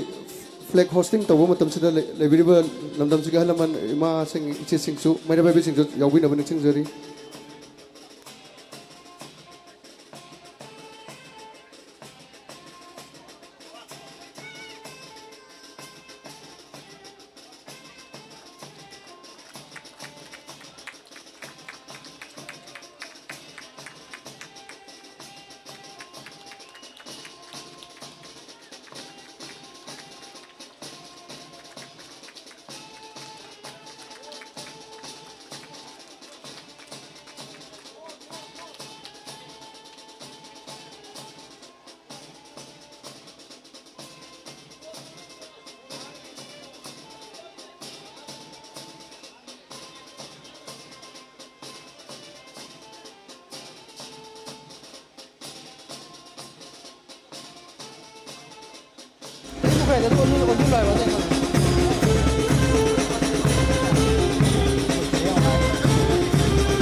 Opening ceremony asiga mari lainana jingkachariba maju taret ki phiralasi atiyada maningtamna pairi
ꯑꯩꯈꯣꯏꯒꯤ organizing committee inausing yada belun sum pubiro ꯑꯗꯨꯒ gas ꯑꯃ ꯂꯩꯕꯁꯤꯗ ꯁꯤꯟꯅꯕꯤꯅꯕ ꯑꯗꯨꯝ ꯊꯥꯒꯠꯅꯕꯒꯤ ꯇꯥꯟꯖꯥ ꯂꯧꯖꯒꯦ ꯑꯩꯒꯤ ꯊꯥꯡꯒꯠꯂꯒ Six Imolas Wahing Memorial State Level Open Futsal Football Tournament lising ani kuntaruk ngasi haudokjabaga mari leinana ikai khumnajaraba chief guest na balloon nasi atiyada maning tamna thadokpinanaba nolukna hangachari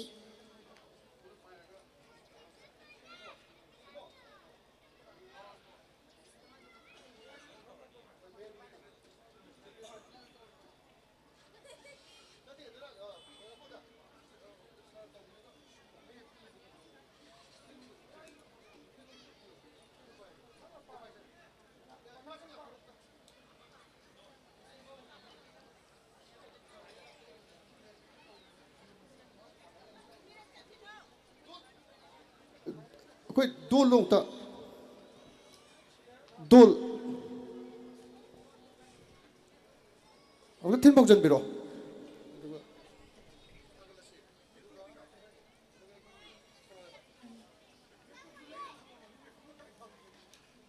ꯗꯣꯜ ꯂꯧꯍꯧꯕꯤꯔꯣ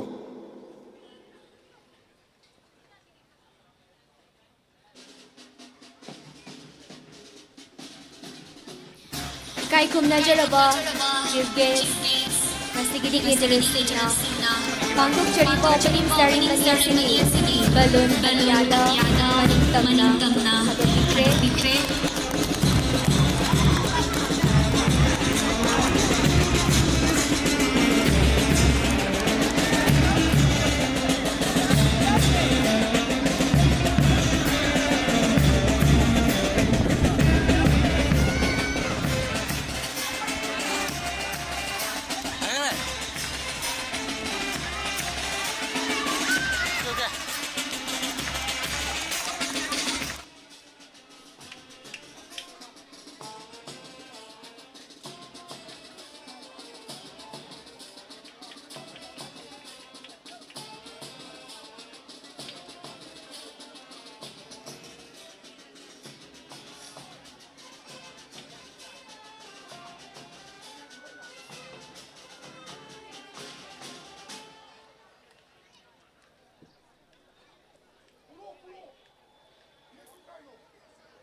ikai khumnajaraba dignitaries singna daista lingsinbibaga loinana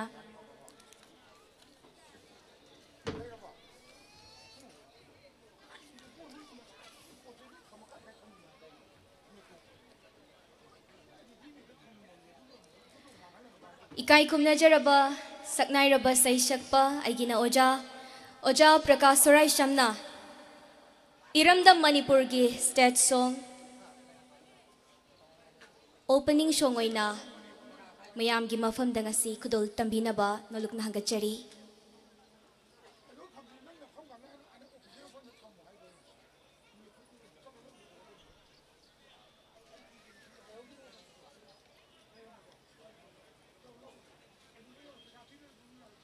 hello Prabjit sound of the check tawbi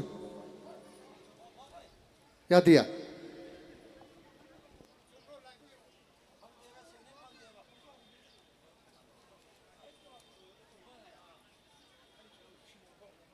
ai sida di chatlin ni nangi do chatte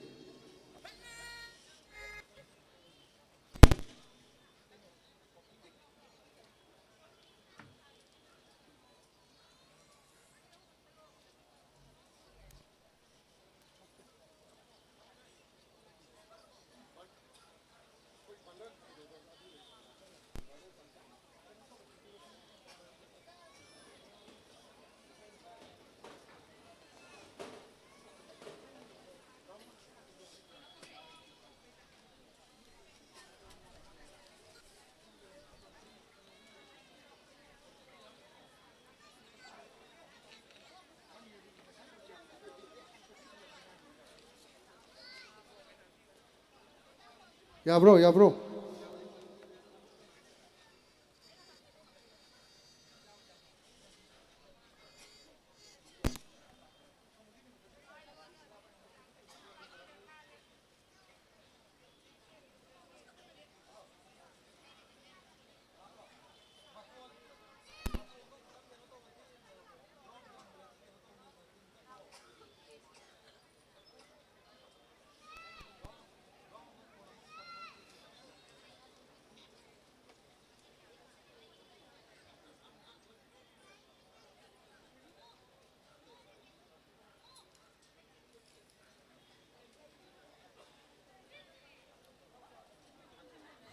चप्रो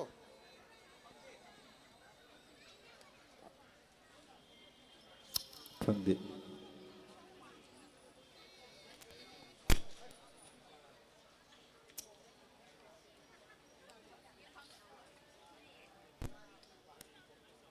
फंदे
हनक यहाँ से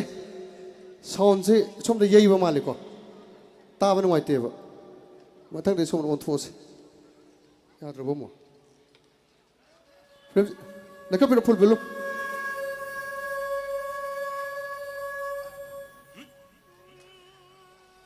volume जैसे लोरबो हाँ बे full ने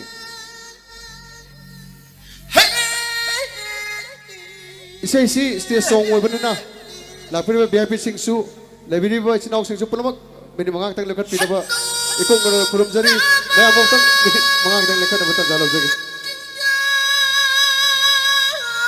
stage song असिबो इकाई खुमनाबा उत्पोइना ground असिदा तिनबिरिबा अखोय ख्वाइ पुमनमकना लेखत मिनासी हाइदुना नलुकना हंगचरी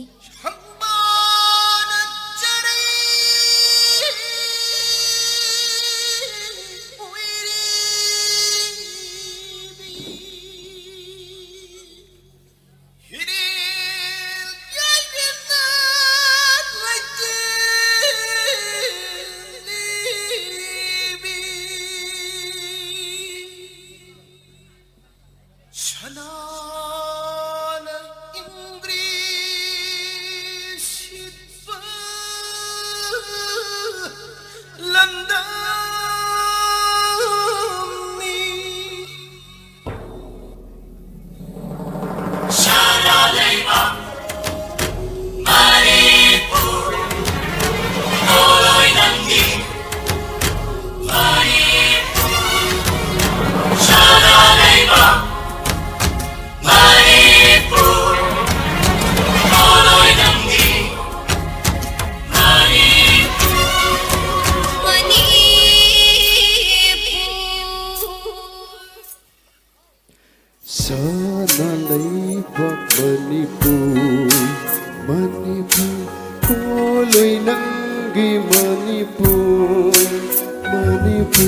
sana leibak Manipur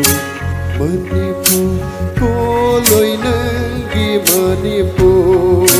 Manipur lai janamgi mani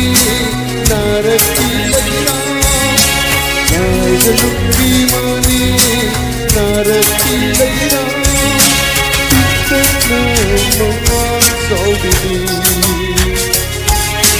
pitna mama saudini sana leibak Manipur koloy nanggi Manipur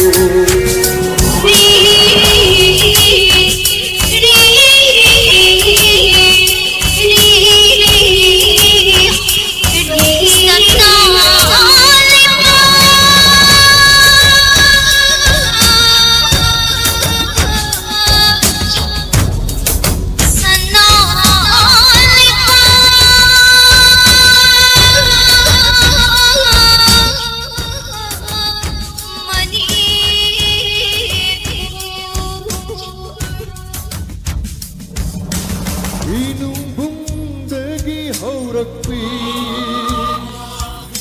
singlon na palon haribi Inumbungdagi haurakpi singlon na palon haribi Sanleti zol seti sanbi haibi Sanleti zol seti sanbi haibi Sinnalim na toiri Sinnalim na toiri Sana leibak Manipur Manipur koloy nanggi Manipur Manipur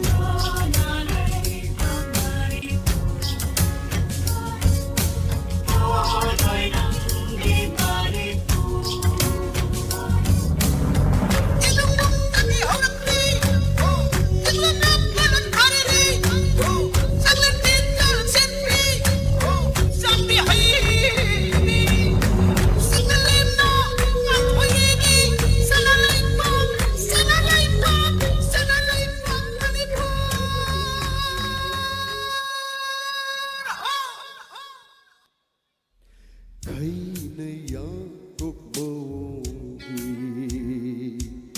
Sumadyay oy bisaktam ni Kaina yakuk maungi Sumadyay oy bisaktam ni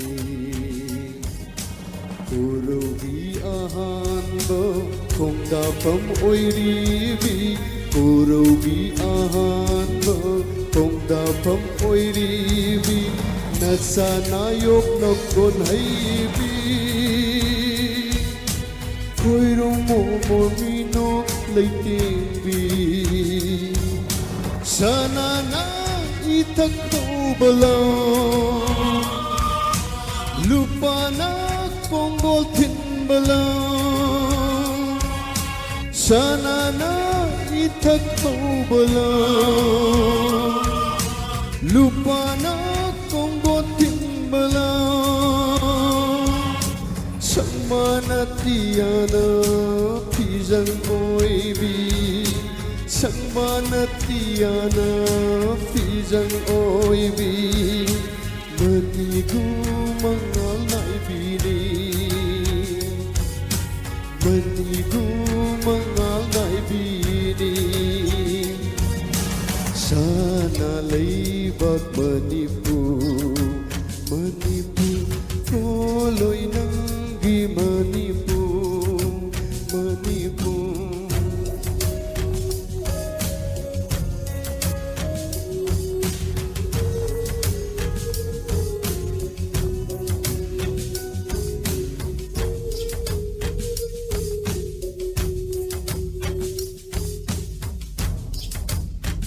Imalay Wagner, Yalpore! Imalay Wagner! Imalay Wagner! Thank you so much. Thagachari ma'am. थागचरी कायकुमना जराबोजा प्रकाश सुराय शमना इरमदम मणिपुर की state song लांथोक पिखिबगलोइना हना हना थागचरी थौरमसी की मखा चथजरकपो ओइना welcome address लांथोक पिनबा नोलुकना हंगचरी कायकुमना जराबा सर डॉक्टर वाहिंगबम इंदिवर सिंह लिंगसिन बिरकनी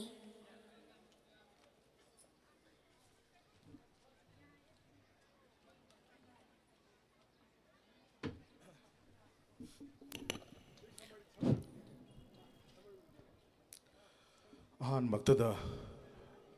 Iramdam Sivukun Biriba Paibungo Sang to Paibungo Yono Kurumzeri Matanga Hogi Chipkeski Asigi Hogi function Asibu Chipkeski Pamla Langin Biriba now Okram Henry ex minister Mankai Assembly constituency Adi Matunda President Gipamjan Landa Langin Biriba Hogi Ka Kojami Ibotombi, advisor, Usaban Club Sayang Busu, Kono Kurumzeri, guest of honor Kipong Linging Bariba, Naurem Ratan Maitei, social worker, Ainade, Ay Mama, and a Kobjava, Mama Busu, Takat by Kono Punduchari, Aduga, the Matanga, Ayima, Dr. Irom Nalindi Bibu, Takapa MD, Sub Hospital Busu Takat Punduchari, Aduga. Agi Ishanupigi, father-in-law Biriba, Sri Kishoram Saraisham, retired section officer, Manipur Secretariat Office ki Usu Konuna Kurumjari. Hoigi Handaki Taruk Suba Hoigi tournament asi Marakta Mukoi Yam Sana Lepcharure. तसेमकी they I समतकना C अखोगी tournament सौदोरपगी बगी summary अमतंग आई लिजगे नसीगी stage असीगी मतेंग लौजरगा अहानबदा 2014 दा आईगी इनावपा लेगी accident अमदगी लेगी मतुंगसिदा 2015 दगी यौसंगी मतमने मदुगी मतमसिदा आईगी लेकागी आईगी नाव ma'am आईगी मानबा ma'am कोई ma'am पुल्लगा I इनावगी मिंगदा Kenomtadi Toshi, Aduga, Sigi, Tokuduba Pochina, or youngster Mam in Kaleba Mam Sida, supporting role, have the sports kilam doina, Jinjinaba, Aduga, Hoigi, Society Sibu, Nisha Heba, Sigi Pochi, the Gika Latona, Masagi, Fitness, Unzilanaba, Krasinchi, and the Danganaraga, Humam Kanara Matungsida, tournaments, football tournaments, Silasi, and a Humam Naraga. Sin Bahuzar Kibani, Horbamata Maduda Apavatavakra, Haraga Dikara, Yakaiting Abazedum Kratoi, Matam to Zoyam, Sauna Mayonagi, Horopamatam to the Yamna, Habidi Kurutambadum Kratolaki, Adubu, Koyam, Kogi, Inomiam, Manamiam, Koyam Pulaga, Hobagi Liching Makada, Tonamesi, Hodoki, Aduga, Adu Matung de Lisansina 2019 Bobuda. We continuously Dumchigi tournament is in the Lakshabani. Adagi the move 2020 Sida Corona Lakib number of Moiraga Ba Corona number of Moiraga Layoikre Adragi Adu Matung Sita Mula, Mulakshan, Corona Mulakshan, Matang Matang Sum Laksan, remember Moiduna 2020 the Gina 25 of the tournament is in Bangam Kidre. Adu Matung Sita Muk Hanagi, same group Haitare. Agi lekai sigi now muigi support out na si to busin basunga moy muigi diam achoba credit ni adegi aigi senopa aigi imara myam mui myam na pullaga handak sina kamai to sige ha kanda babagi ming chuloba adegi ai now badari Nilesh Wahengbam Memorial State Level Open Futsal Football Tournament hana ming thon jarme adu matung sida handaki sidi babasu Live Kramina, the Mapani giving Punchalago and Torsiana, when Nilesh Wahengbam Memorial State Level Open Football Futsal Football Tournament, Hana Mintolaga, Situana Satarasiana, Sumai Satazarpani, Aduga Sigi, Tournament, Huili Sang Sinasum, Tunkoina, Satazagigani, चाही चुपगी हंदक की खितंग timing खितंग खुदोंग चादबना मरम ओइदना सिगी मतम सिंजबनी अदुबु मथंग चाहिदगी जनवरी की मतम अखोगी second week तो होगेरा third week तो होगेरा अदुवाइदे हौजरगा February first week अदाय लोइसनबा अदु plan तौजरगा दुम सिंजगनी अदुगा हंदकिसु कोई टीम कुमाथोय ना सरुक यादना टूर्नामेंट असी दुम फजगनी नैना थाजै ममांगदसु दुम सिरप मयामसि लोइन फजकी अदु हंदकसु दुम फजगनी इसोर थौजान बिदना सोयंगाम यावदना माय पाकना टूर्नामेंट सिबु सिनबा दा मतेंग पांगबिनबसु मयामदैना कोनोना खुरुमजरी अदुसु मथक्ता होय लेकायगी से थोकपिरैरिबा इमाई बेन मेरा पाइबी मयाम अदगी लेकायगी लमन मयाम अगी टूर्नामेंट असिबु खुगी टूर्नामेंट असिबु मपुंग फानबिबगिदमक्ता यामना नुंगाइदे फोंदोकचरी थैंक यू ऑल इस्माइल टोशन समजिनजरगे thank you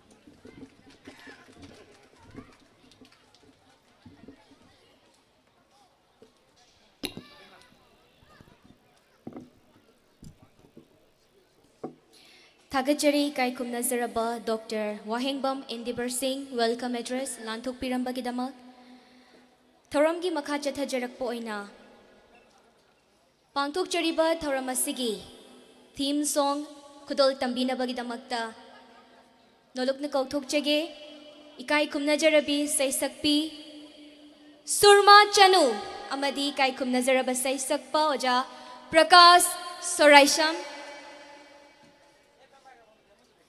Ikai kumnazaraba saisakpa saisakpi ani asidagi aikoi mayam punna theme song taminabagi tanjadu laujari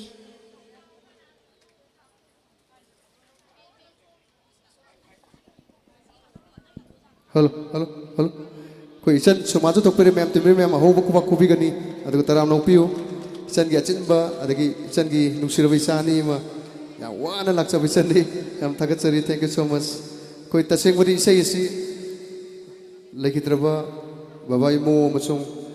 inau nilista katoksa badum ba isai ni koi gi koi si theme song oina thamja isai ni asoi ngam yaw chu kanan tengak pekini thagon jage tabis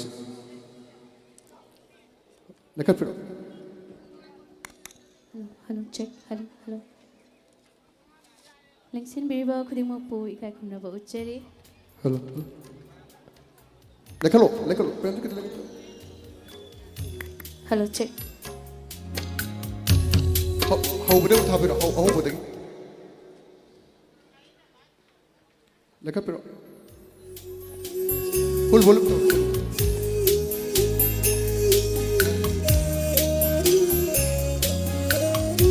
Kita ke lekapiro.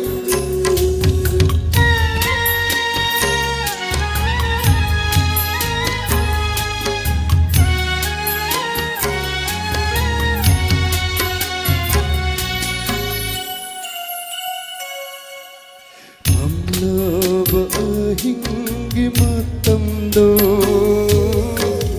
Thawan ni chakum nalamba Mamlava hingi matamdo Thawan ni chakum nalamba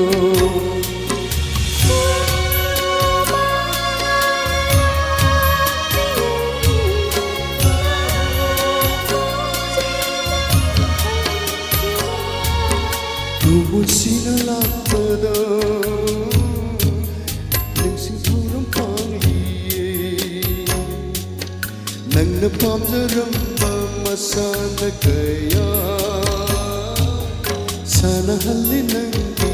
marup singda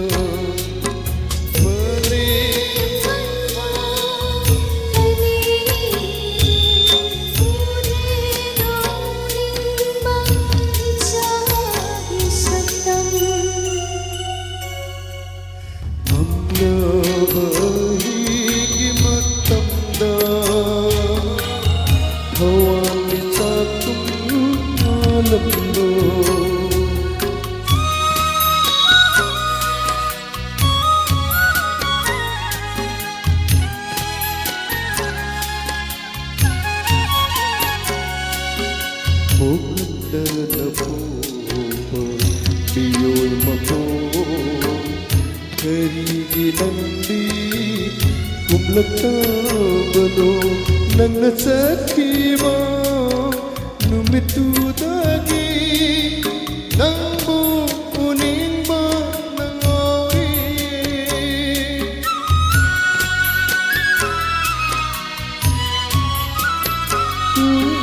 nangna sakhiba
Sound of the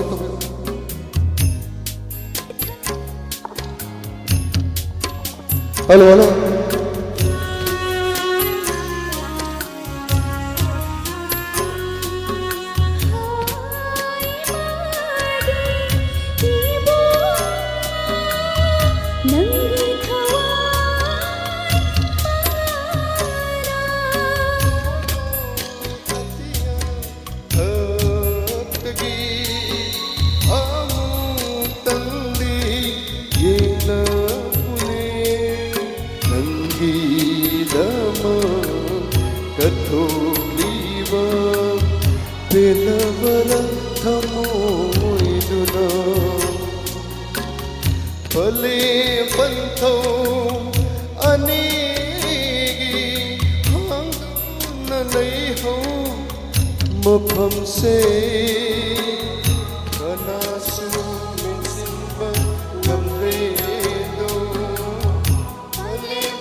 थागचरी इकाई खुमनजरबी सैसक्पी सुरमा चनु अमदी इकाई खुमनजरबा ओजा प्रकाश सुराई शमदगी पुकनिंग हुना फजरबा मित्तिगी पिरांग सिंथखिबा खंगहौद्रबा फजरबा इशयमा खुदोल तंबिरंबगिदमक्ता हना हना थागचरी थौरम की मखा चथजरकपसिदी इरमदा मणिपुर असिदा यामना ममिंग लेरबा band Rhythms of Manipur dagi fusion music performance mayam punna miging taminasi performance asi utpinabagidamagta noluk na kauthokchari Rhythms of Manipur lengthok pirakani.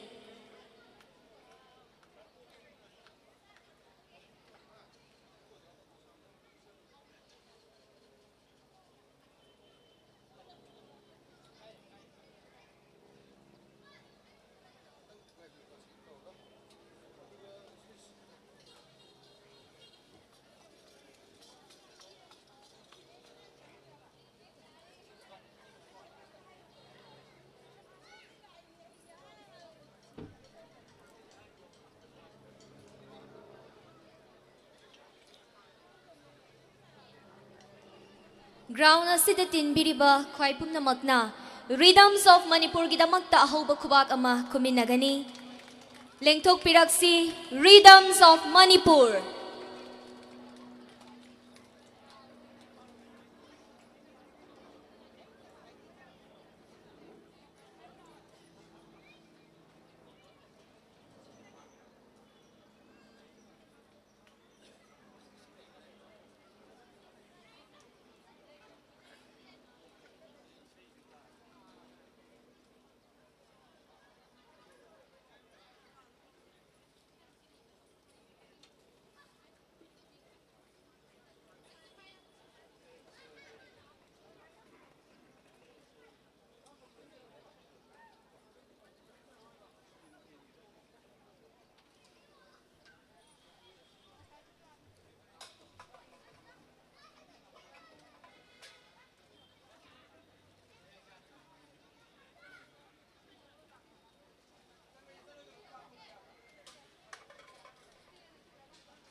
Drone marudo.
Hauzik perform tobigadoriba Rhythms of Manipur gi matangda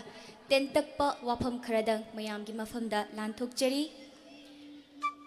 Rhythms of Manipur was established in 1985 in Imphal. It is a renowned traditional musical orchestra and NGO specializing in Manipuri music, dance and cultural performances. Famous for its dancing drummers and the use of traditional Langden drums. This troupe has showcased Manipur's heritage nationally and internationally for over 40 years. The group features a 10-member ensemble known for its dynamic performances, including the acclaimed Dancing Drummers Act, which is a key highlight. They perform and promote traditional folk music and dance, including the rhythmic Lai Harauba music. Rhythms of Manipur utilize traditional instruments like the pena and Langden drums, often creating music from biodegradable traditional materials. The group has twice won the Doordarshan National Awards for their compositions, including Journey and Dancing Drummers. They have performed in multiple countries, including Japan, Singapore, Thailand, and Vietnam, serving as cultural ambassadors of Manipur. The group is dedicated to preserving Manipur's musical heritage and has been acknowledged for empowering women through musical productions.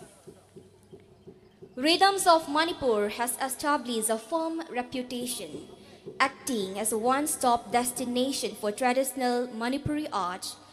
within the region and beyond. So ladies and gentlemen,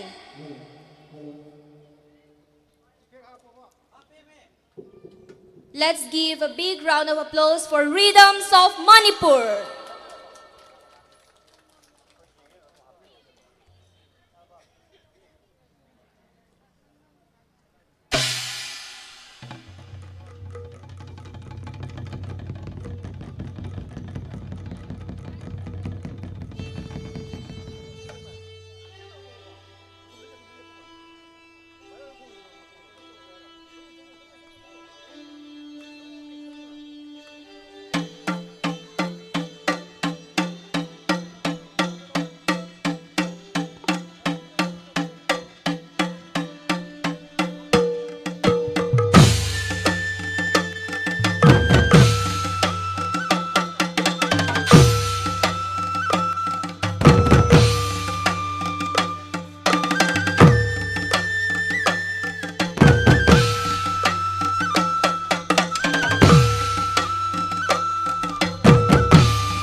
That was a fantastic performance from Rhythms of Manipur.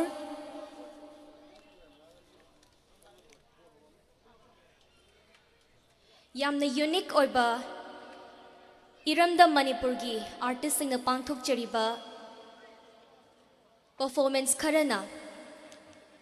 Malem sadna phawriba Rhythms of Manipur mayam punna midyeng taminakraba tungda thoram ki makha chathajarak poina ikai khumna jaraba thoram asigi Guest of Honor ki phampham langda lingsin biriba sir Naurem Ratan Meitei social worker na pangthokchariba thoram asiga mari leinena tentakna wafam kharadang thambiranaba nolukna hangachari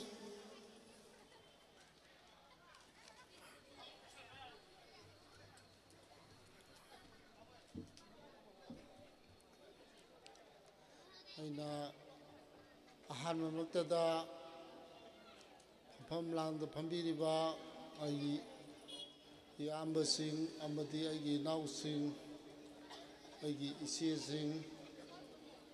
aina ikai kumna bochari loina loina na tin biriba mayam punamsu aina ahanma maktada ikai khumnaba uchari ngasigi program asi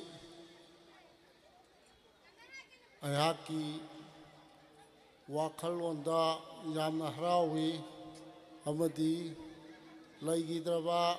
agi baising asigi ningsing memorial gi thoramasi nungaiba amadi thamoi sokpa mayam ama aina thengnajarakhi maramdi matam amada akhoigi sigi lampak sida akoi chen chongduna sanajaduna lairambe adubu aigi thabaki thauramna masigi mafamji thadokkiba chahi nifu muk sure adugi matungda ngasidi mafam asida mayam sanabagi program asi yawba phangjabasi aigi damaktadi laibak yamma phabani maramdi akoi chahi nifu muki mamangdagi asigumba program manipurgi oibasi akoi yawba phangkhidrabani aduna ngasidi sigi program sida saruk jabase aigi laibak khwaidagi phaba numitnena aina laujai matung tarakpada sanaroising amadi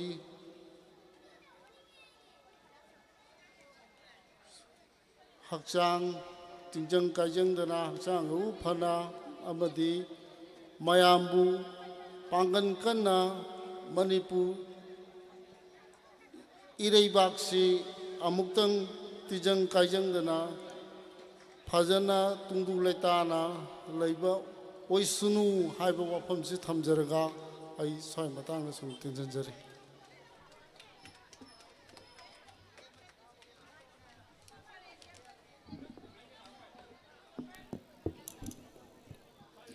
Thagachari kai khumna jaraba sir Naurem Ratan Meitei social worker mathangda Guest of Honor ki phampham langda lingsin biribi ikai khumna jarabe madam Dr. Irom Nalini Devi MD Suba Hospital na wafam kharadang tentak na thambinaba nolukna hangachari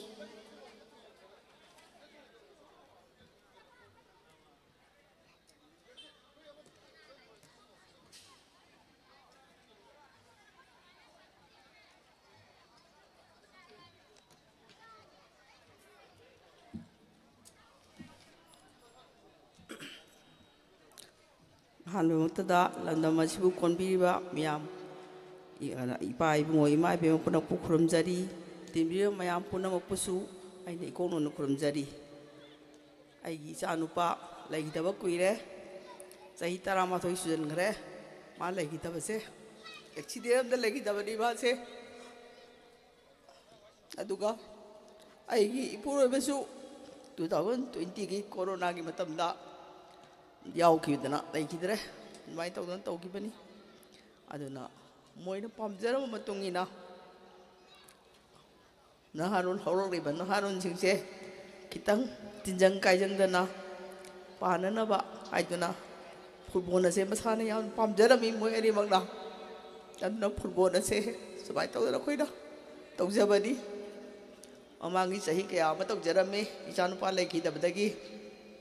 2019 ꯐꯥꯎ ꯇꯧꯖꯔꯝꯃꯤ ꯑꯗꯨꯒꯤ ꯃꯇꯨꯡꯗ ꯑꯩꯒꯤ ꯏꯄꯨꯔꯣꯏꯕ 2020ꯗ ꯂꯩꯈꯤꯗ꯭ꯔꯦ October ꯊꯥꯗ ꯑꯗꯨꯗꯒꯤ ꯃꯥ ꯂꯩꯈꯤꯗꯕꯗꯒꯤ ꯃꯇꯝ ꯈꯔ ꯄꯣꯊꯥꯔꯨꯔꯦ ꯑꯗꯨꯒ ꯍꯟꯗꯛꯁꯤ 6ꯂꯛ ꯁꯨꯕ ꯑꯣꯏꯅ ꯑꯃꯨꯛ ꯄꯥꯡꯊꯣꯛꯆꯕꯅꯤ ꯃꯈꯣꯏ ꯑꯅꯤꯒꯤ ꯄꯥꯝꯖꯕ ꯑꯗꯨ ꯃꯅꯤꯡ ꯊꯨꯡꯅꯕ ꯍꯥꯏꯅ ꯑꯩꯈꯣꯏꯅ ꯇꯧꯖꯕꯅꯤ ꯋꯥꯐꯝꯁꯤ ꯈꯔ ꯍꯥꯏꯔꯒ ꯑꯩ ꯇꯦꯟꯖꯟꯖꯔꯒꯦ ꯃꯌꯥꯝꯒꯤ ꯃꯐꯝꯗꯒꯤ ꯕꯤꯗꯥꯏ ꯂꯧꯖꯔꯤ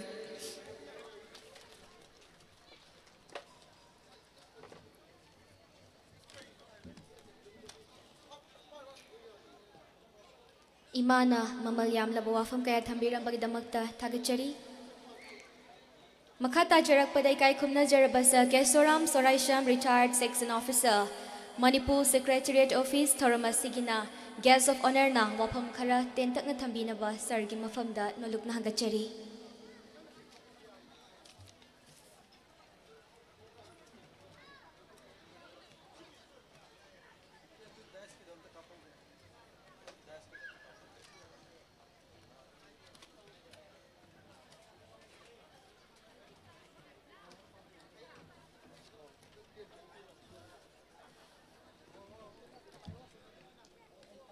ngashiki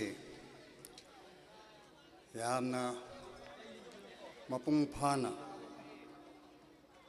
meyam shuna tendana satharaiba 6 MLS Wahangbam Memorial State Level Open Futsal Football Tournament 2026. Asigi Jigwesoina Lengsam Biriba Kai Kunugi Masak Orba Honorable ex MLA Aduga Loinana President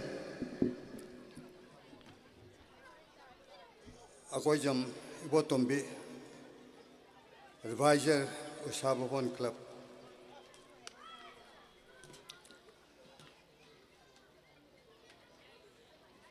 Thokchom Gesab Honorda Lauramam Rameswar Maitai aduga tinbiriba ahalaman marumpang pumdamak lamsibu konbiriba laramba larambi ngasigi tournament asi karamna pangthokpano haibasi Ibungo Laikhitraba Dr. Imogi Macha Ibungo Wapam Hajana Thambirame Aduga Loinana Akoigi Dr. Imogi Mrs. Dr. Nalani Nasu Yamna emotional Oiba Monda Wapamasi Miamda Pajana Tambirami Like it about Hel Bongoshi Manipur Goba Masak Naiba Medical Gay practitioner Maming Labani Manipur ki national ki representative oina world gi conference da adumba saruk yabani yamna manung matam chadana pusilama khan da sakhibasa emong manung da natana usababo lekai stige mangjabatana tana manipur goina mangjabani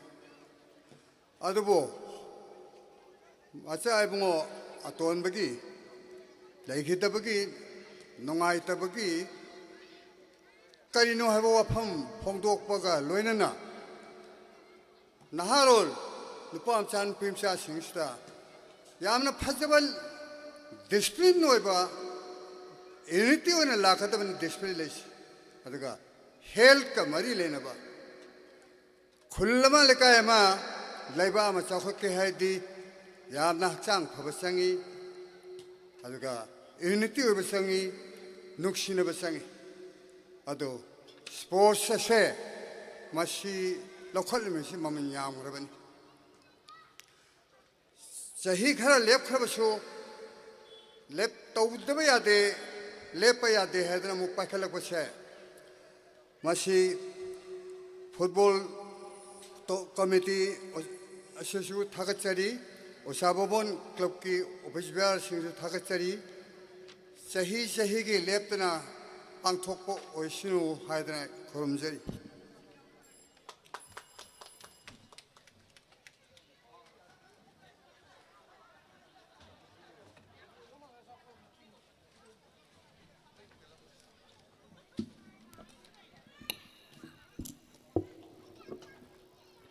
Thakachari Sir Kesoram Soraisham, retired section officer, Manipur Secretariat Service na, Guest of Honor gi oy pawarol, tentak na mamalyam na thambiram bagidamakta. Makha chethajarakpa sidi mayai tangbalda ngan thoibiriba, ikai kumna jarba Sir Okram Henry Singh, Honorable ex-MLA, Wangkai Assembly Constituency na Chief Guest gi oy pawarol, lanthok pinaba noluk na hagachari.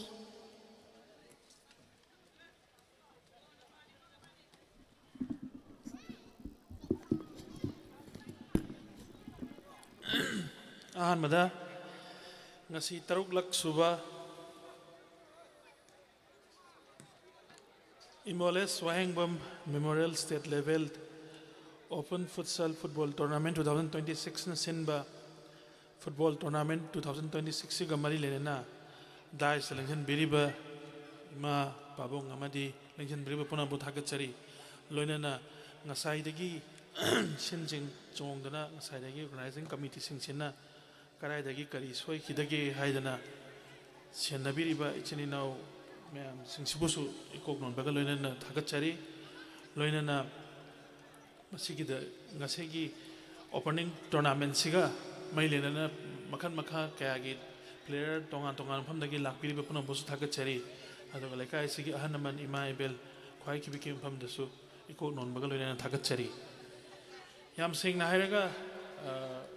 ꯁ꯭ꯄꯣꯔꯠꯁꯀꯤ ꯃꯇꯥꯡꯗꯗꯤ ꯑꯩ ꯌꯥꯝ ꯀꯟꯅ ꯊꯝꯖꯔꯣꯏꯒꯦ ꯃꯌꯥꯝꯅ ꯍꯦꯟꯅ ꯈꯪꯗꯅ ꯂꯩꯔꯦ ꯍꯥꯏꯕꯗꯤ ꯂꯩꯈꯤꯗ꯭ꯔꯕ ꯑꯩꯈꯣꯏ ꯄꯥꯕꯨꯡꯁꯤꯒ ꯑꯩꯒꯤ ꯃꯔꯨꯞ ꯍꯥꯏꯒꯗ꯭ꯔꯥ ꯆꯍꯤꯁꯦ ꯆꯥꯎꯔꯥꯛꯅ ꯑꯗꯨꯝ ꯃꯔꯨꯞ ꯃꯄꯥꯡꯒꯨꯝꯕ ꯑꯣꯏꯔꯝꯒꯗꯧ ꯃꯥꯜꯂꯤ ꯁꯤꯒꯤ ꯃꯤꯡꯗ ꯀꯠꯇꯨꯅ ꯂꯩꯀꯥꯏꯁꯤꯒꯤ ꯏꯟꯈꯠꯂꯛꯏꯕ ꯏꯆꯥ ꯏꯁꯨꯁꯤꯡꯁꯤꯕꯨ ꯊꯧꯒꯠꯄꯤꯒꯅꯤ ꯍꯥꯏꯗꯅ ꯑꯩꯈꯣꯏꯒꯤ ꯑꯩꯒꯤꯗꯤ ꯄꯣꯛꯃꯤꯟꯅꯕ ꯏꯌꯥꯝꯕꯒꯨꯝꯕꯅꯤ ꯑꯩꯈꯣꯏ ꯏꯌꯥꯝꯕ ꯏꯟꯗꯦꯚꯔ ꯍꯣꯏꯁꯤꯅ ꯁꯨꯃꯥꯏꯅ ꯁꯤꯟꯕꯤꯗꯅ ꯏꯆꯤꯟ ꯏꯅꯥꯎꯁꯤꯡ ꯏꯄꯥ ꯏꯆꯥꯁꯤꯡꯁꯤꯕꯨ ꯁꯨꯃꯥꯏꯅ ꯏꯟꯀꯔꯦꯖꯃꯦꯟ ꯄ꯭ꯔꯣꯒ꯭ꯔꯥꯝ ꯊꯝꯕꯤꯗꯅ ꯁꯨꯃꯥꯏꯅ ꯇꯧꯕꯤꯔꯤꯕꯁꯤ ꯌꯥꯝ ꯂꯥꯏꯕꯛ ꯐꯕꯅꯤ ꯍꯥꯏꯇꯥꯔꯦ ꯑꯗꯨꯗꯩꯗ ꯃꯌꯥꯝꯅ ꯍꯦꯟꯅ ꯈꯪꯕꯤꯔꯦ ꯁ꯭ꯄꯣꯔꯠꯁꯁꯤꯗꯩꯗꯗꯤ ꯑꯩꯈꯣꯏ ꯃꯅꯤꯄꯨꯔꯁꯤꯗꯤ ꯑꯣꯜꯔꯦꯗꯤ ꯁ꯭ꯄꯣꯔꯠꯁ ꯍꯥꯎꯁ ꯑꯣꯏꯗꯨꯅꯁꯨ ꯂꯩꯔꯦ ꯑꯗꯨꯒꯤ ꯃꯊꯛꯇ ꯑꯦꯛꯁꯄꯤꯔꯤꯌꯦꯟꯁ ꯂꯩꯔꯕ ꯏꯆꯤꯟ ꯏꯅꯥꯎ ꯃꯌꯥꯝꯁꯤꯡꯁꯤꯅ ꯀꯩ ꯍꯥꯏꯇꯥꯔꯦ ꯃꯈꯣꯏꯒꯤ ꯄꯔꯐꯣꯔꯃꯦꯟꯁ ꯎꯠꯂꯛꯄꯗꯨꯗꯒꯤ ꯍꯧꯖꯤꯛꯇꯤ ꯁꯣꯁꯤꯌꯦꯜ ꯃꯤꯗꯤꯌꯥꯒꯤ ꯖꯨꯒꯁꯦ ꯌꯥꯝ ꯆꯥꯎꯈꯠꯂꯕ ꯖꯨꯒꯅꯤꯅ ꯃꯗꯨꯗꯒꯤ ꯏꯃꯤꯇꯦꯠ ꯇꯧꯔꯒ ꯁꯥꯟꯅꯍꯟꯕ ꯃꯌꯥꯝ ꯑꯗꯒꯤ ꯄ꯭ꯂꯦꯌꯔ ꯃꯌꯥꯝꯁꯤꯡꯁꯤꯅ ꯃꯈꯟ ꯃꯈꯟ ꯇ꯭ꯔꯦꯟ ꯇꯧꯕꯤꯗꯨꯅ ꯑꯩꯈꯣꯏ ꯏꯆꯤꯟ ꯏꯅꯥꯎꯁꯤꯡꯁꯦ ꯏꯄꯥ ꯏꯆꯥꯁꯤꯡꯁꯦ ꯇ꯭ꯔꯦꯟ ꯇꯧꯕꯤꯕ ꯃꯌꯥꯝ ꯑꯃ ꯂꯩꯕꯤꯔꯦ ꯄ꯭ꯂꯦꯌꯔꯗ ꯍꯧꯖꯤꯛ ꯐꯨꯠꯕꯣꯜꯗ ꯍꯥꯏꯔꯁꯨ ꯑꯐꯥꯎ ꯑꯐꯥꯎꯕ ꯃꯌꯥꯝ ꯂꯩꯔꯦ ꯃꯅꯤꯄꯨꯔꯗ ꯁꯛꯅꯥꯏꯔꯕ ꯃꯃꯤꯡ ꯑꯣꯏꯅ ꯑꯃꯃꯝꯇ ꯄꯟꯖꯗ꯭ꯔꯒꯁꯨ ꯃꯌꯥꯝꯅ ꯍꯦꯟꯅ ꯈꯪꯕꯤꯗꯅ ꯂꯩꯔꯦ ꯃꯗꯨꯒꯤ ꯃꯔꯛꯁꯤꯗꯩꯗ ꯑꯩꯈꯣꯏ ꯂꯩꯀꯥꯏꯁꯤꯗꯁꯨ ꯑꯩꯈꯣꯏ ꯀꯩ ꯍꯥꯏꯇꯥꯔꯦ ꯏꯆꯤꯟ ꯏꯅꯥꯎ ꯏꯄꯥ ꯏꯆꯥꯁꯤꯡꯁꯤꯅ ꯏꯟꯈꯠꯂꯛꯏꯕ ꯏꯆꯥꯁꯤꯡꯁꯤꯕꯨ ꯁꯨꯃꯥꯏꯅ ꯏꯟꯀꯔꯦꯖ ꯇꯧꯕꯤꯒꯅꯤ ꯍꯥꯏꯕꯗ ꯑꯩꯒꯤ ꯁꯥꯏꯠꯇꯒꯤ ꯌꯥꯝ ꯆꯥꯎꯅ ꯊꯥꯒꯠꯄ ꯐꯣꯡꯗꯣꯛꯆꯔꯤ ꯑꯗꯨꯅ ꯉꯁꯥꯏ ꯑꯩ ꯁꯨꯝ ꯌꯦꯡꯖꯔꯝꯕꯅꯤ ꯏꯃꯥ ꯏꯆꯥ ꯑꯩꯈꯣꯏ ꯉꯁꯥꯏ ꯁꯨꯝ ꯇꯥꯟꯅꯖꯔꯝꯕꯗ ꯉꯁꯤꯒꯤꯁꯤ ꯉꯁꯥꯏꯗꯒꯤ ꯆꯨꯝꯅ ꯁꯨꯝ ꯌꯦꯡꯖꯕꯗ ꯁ꯭ꯄꯣꯔꯠꯁ ꯈꯛꯇꯪ ꯅꯠꯇꯅ ꯐꯨꯠꯕꯣꯜ ꯈꯛꯇꯪꯒꯤ ꯑꯣꯏꯕ ꯅꯠꯇꯅ ꯉꯁꯤꯒꯤ ꯉꯁꯥꯏꯒꯤ ꯀꯜꯆꯔꯦꯜ ꯁꯣ ꯀꯩꯀꯩ ꯃꯌꯥꯝꯁꯤꯒꯤ ꯍꯥꯏꯔꯨꯔꯒꯗꯤ ꯑꯩꯅ ꯁꯨꯝꯅ ꯁꯨꯝ ꯑꯩꯒꯤ ꯁꯥꯏꯠꯇꯒꯤ ꯁꯖꯦꯁꯟ ꯇꯧꯖꯕꯅꯦ ꯍꯥꯏꯅ ꯑꯗꯨꯝ ꯂꯧꯕꯤꯔꯒꯁꯨ ꯌꯥꯏ ꯑꯩꯈꯣꯏ ꯏꯆꯤꯟ ꯏꯅꯥꯎ ꯃꯌꯥꯝ ꯏꯃꯥ ꯍꯣꯏꯗꯁꯨ ꯉꯁꯥꯏ ꯁꯨꯝ ꯍꯥꯏꯔꯝꯕ ꯑꯗꯨꯃꯥꯏꯅ ꯃꯌꯥꯝ ꯃꯥꯡꯗ ꯁꯨꯝ ꯑꯩꯅ ꯐꯣꯡꯗꯣꯛꯆꯅꯤꯡꯕꯗꯤ ꯍꯧꯕꯗꯁꯨ ꯉꯥꯏꯕꯤꯔꯤꯕꯅꯤꯅ ꯏꯚꯦꯟꯠꯁꯦ 6ꯂꯛ ꯁꯨꯗꯁꯨ ꯉꯥꯏꯔꯤꯕꯅꯤꯅ ꯑꯩꯒꯤ ꯁꯥꯏꯠꯇꯒꯤ ꯁꯨꯝ ꯕ꯭ꯔꯗꯔꯂꯤ ꯁꯖꯦꯁꯟ ꯍꯥꯏꯒꯗ꯭ꯔꯥ ꯅꯆꯥ ꯑꯃ ꯑꯣꯏꯅ ꯁꯨꯝ ꯁꯖꯦꯁꯟ ꯇꯧꯖꯅꯤꯡꯕꯗꯤ ꯍꯧꯖꯤꯛꯁꯦ ꯃꯅꯤꯄꯨꯔꯒꯤꯁꯨ ꯀꯜꯆꯔꯦꯜꯒꯤ ꯁꯣ ꯃꯌꯥꯝ ꯑꯃ ꯃ꯭ꯌꯨꯖꯤꯛꯀꯤ ꯁꯣ ꯃꯌꯥꯝ ꯑꯃ ꯇꯧꯔꯤꯕ ꯃꯌꯥꯝꯁꯤꯡꯁꯤꯒꯤ ꯍꯥꯏꯔꯨꯔꯒꯗꯤ ꯑꯩꯈꯣꯏꯒꯤ ꯏꯇꯥꯎ ꯍꯥꯏꯒꯗ꯭ꯔꯥ ꯃꯔꯨꯞ ꯍꯥꯏꯒꯗ꯭ꯔꯥ ꯑꯩꯈꯣꯏꯒꯤ ꯑꯣꯖꯥ ꯄ꯭ꯔꯀꯥꯁ ꯍꯣꯏꯅꯒ ꯁꯤꯟꯕꯤꯔꯤꯕ ꯁꯨꯃꯥꯏꯅ ꯏꯁꯩ ꯁꯩꯁꯛ ꯃꯌꯥꯝ ꯃꯈꯜ ꯃꯊꯦꯜ ꯄꯨꯊꯣꯛꯄꯤꯗꯨꯅ ꯑꯩꯈꯣꯏꯒꯤ ꯀꯜꯆꯔꯦꯜꯒꯤ ꯑꯣꯏꯕꯁꯨ ꯄꯨꯊꯣꯛꯄꯤꯔꯤ ꯁꯨꯃꯥꯏꯅ ꯄꯨꯊꯣꯛꯄꯁꯤꯒ ꯂꯣꯏꯅꯅ ꯑꯩꯈꯣꯏꯒꯤ ꯀꯜꯆꯔꯦꯜ ꯁꯣ ꯑꯃꯒ ꯍꯥꯞꯆꯤꯟꯕꯤꯕꯒ ꯂꯣꯏꯅꯅ ꯇꯣꯔꯅꯥꯃꯦꯟꯠꯁꯦ ꯇꯧꯕꯒꯤ ꯇꯧꯕ ꯍꯧꯖꯤꯛ ꯀꯜꯆꯔꯦꯜꯒꯤ ꯄ꯭ꯔꯃꯣꯠ ꯇꯧꯕꯁꯨ ꯑꯣꯏꯅꯕ ꯄ꯭ꯂꯁ ꯑꯩꯈꯣꯏꯒꯤ ꯑꯣꯄꯟ ꯀꯝꯄꯤꯇꯤꯁꯟꯒꯨꯝꯕ ꯑꯃꯒ ꯖꯒꯣꯏꯒꯤꯕꯨ ꯑꯣꯏꯔꯣ ꯏꯁꯩꯒꯤꯕꯨ ꯑꯣꯏꯔꯣ ꯑꯃꯈꯛꯇꯪꯒ ꯍꯥꯞꯆꯤꯟꯕꯤꯔꯒꯗꯤ ꯑꯩꯈꯣꯏꯒꯤ ꯃꯌꯥꯝꯒꯤ ꯃꯔꯛꯇ ꯑꯍꯥꯟꯕ ꯇꯧꯊꯣꯔꯛꯄꯒꯤ ꯃꯇꯧ ꯇꯝꯖꯅꯤꯡꯕ ꯍꯥꯏꯕꯗꯣ ꯑꯗꯨꯃꯁꯨ ꯑꯣꯏꯒꯗ꯭ꯔꯥ ꯍꯥꯏꯅ ꯈꯟꯖꯩ ꯀꯔꯤꯒꯤꯅꯣꯗ ꯑꯩꯈꯣꯏ ꯏꯌꯥꯝꯕ ꯏꯆꯤꯟ ꯏꯅꯥꯎ ꯃꯌꯥꯝꯁꯤꯡ ꯏꯁꯩꯗꯁꯨ ꯄꯥꯝꯖꯔꯦ ꯀꯜꯆꯔꯦꯜꯒꯤ ꯁꯨꯃꯥꯏꯅ ꯄ꯭ꯔꯃꯣꯠ ꯇꯧꯕꯁꯦ ꯄꯥꯝꯖꯕꯅꯤꯅ ꯑꯩꯈꯣꯏꯒꯤ ꯂꯩꯀꯥꯏꯗꯁꯨ ꯑꯩ ꯏꯁꯥ ꯁꯣꯌꯝ ꯂꯩꯀꯥꯏ ꯁꯤꯇꯤꯖꯟ ꯀ꯭ꯂꯕ ꯃꯌꯥꯗꯒꯤꯅꯤ ꯑꯩꯈꯣꯏꯒꯤꯗꯁꯨ ꯁꯨꯃꯥꯏꯅ ꯁ꯭ꯄꯣꯔꯠ ꯇꯧꯕꯗ ꯌꯥꯝ ꯆꯥꯎꯅ ꯏꯚꯦꯟꯠ ꯑꯆꯧꯕ ꯃꯌꯥꯝ ꯇꯧꯕꯗꯨꯗ ꯑꯩꯅ ꯁꯨꯝ ꯈꯔ ꯐꯒꯗ꯭ꯔꯥ ꯍꯥꯏꯗꯅ ꯃꯌꯥꯝꯅ ꯁꯨꯝ ꯁꯖꯦꯁꯟ ꯇꯧꯖꯕꯅꯤ ꯑꯗꯣ ꯁ꯭ꯄꯣꯔꯠꯁꯀꯤ ꯑꯣꯏꯅꯗꯤ ꯃꯌꯥꯝꯅ ꯍꯦꯟꯅ ꯈꯪꯗꯅ ꯂꯩꯔꯦ ꯉꯁꯤꯗꯒꯤ ꯆꯠꯊꯒꯗꯧꯔꯤꯕ ꯇꯣꯔꯅꯥꯃꯦꯟꯠ ꯃꯌꯥꯝꯁꯤꯡꯁꯤꯗ ꯄ꯭ꯂꯦꯌꯔ ꯈꯨꯗꯤꯡꯃꯛꯇ ꯑꯩꯅ ꯍꯥꯏꯖꯒꯗꯧꯕꯕꯨ ꯑꯀꯥꯕ ꯍꯥꯏꯕ ꯑꯄꯣꯕ ꯍꯥꯏꯕꯁꯤꯗꯤ ꯑꯩꯈꯣꯏꯒꯤ ꯂꯥꯏꯕꯛꯇ ꯑꯃ ꯇꯝꯗꯅ ꯂꯩꯔꯕꯅꯤ ꯑꯗꯨꯕꯨ ꯁꯥꯟꯅꯔꯤꯉꯩ ꯃꯤꯀꯨꯞ ꯈꯔꯗꯗꯤ ꯅꯤꯇꯤ ꯅꯤꯌꯣꯝ ꯆꯨꯝꯅ ꯃꯥꯒꯤ ꯗꯤꯁꯤꯄ꯭ꯂꯤꯟꯗꯨꯗ ꯁꯥꯟꯅꯕꯤꯔꯒꯗꯤ ꯀꯩ ꯍꯥꯏꯇꯥꯔꯦ ꯁꯣꯏꯗꯅ ꯃꯥꯏ ꯄꯥꯛꯀꯅꯤ ꯍꯥꯏꯕ ꯍꯥꯏꯖꯅꯤꯡꯉꯤ ꯑꯗꯨꯅ ꯑꯩ ꯋꯥꯍꯩ ꯈꯔꯁꯦ ꯊꯝꯖꯔꯒ ꯌꯥꯝ ꯀꯨꯏꯅ ꯃꯇꯝꯁꯨ ꯂꯧꯖꯔꯔꯣꯏꯒꯦ ꯉꯁꯤꯁꯦ ꯈꯔ ꯊꯦꯡꯅꯁꯨ ꯍꯧꯈ꯭ꯔꯦ ꯑꯗꯨꯅ ꯂꯥꯛꯀꯗꯧꯔꯤꯕ ꯃꯊꯪ ꯄꯥꯡꯊꯣꯛꯀꯗꯧꯔꯤꯕ 7 ꯁꯨꯕꯗꯗꯤ ꯑꯩꯅ ꯉꯁꯥꯏ ꯍꯥꯏꯖꯕ ꯑꯗꯨꯃꯥꯏꯅ ꯀꯔꯤꯅꯣ ꯑꯩꯒꯤ ꯁꯥꯏꯠꯇꯒꯤꯁꯨ ꯈꯤꯇꯪ ꯀꯩ ꯍꯥꯏꯇꯥꯔꯦ ꯁꯖꯦꯁꯟ ꯇꯧꯖꯕꯒ ꯂꯣꯏꯅꯅ ꯈꯔ ꯌꯥꯝ ꯍꯦꯟꯅ ꯆꯥꯎꯕ ꯉꯝꯅꯕ ꯆꯥꯎꯅ ꯄꯥꯡꯊꯣꯛꯄ ꯉꯝꯅꯕ ꯑꯩꯒꯤꯁꯨ ꯁꯖꯦꯁꯟ ꯈꯔ ꯇꯧꯖꯒꯦ ꯍꯥꯏꯔꯒ ꯋꯥꯍꯩ ꯈꯔ ꯁꯝꯖꯤꯟꯖꯒꯦ ꯊꯦꯡꯛ ꯌꯨ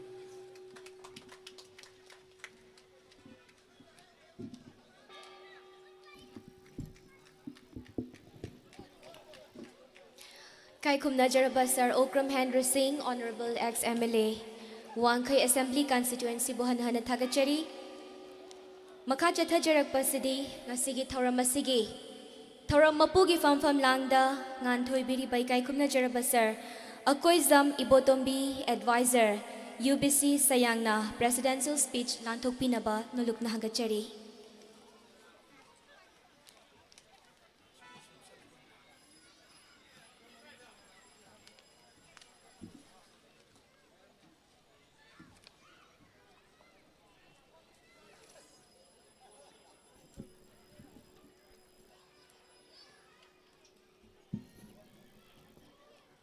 ꯑꯍꯥꯟꯕ ꯃꯛꯇꯗ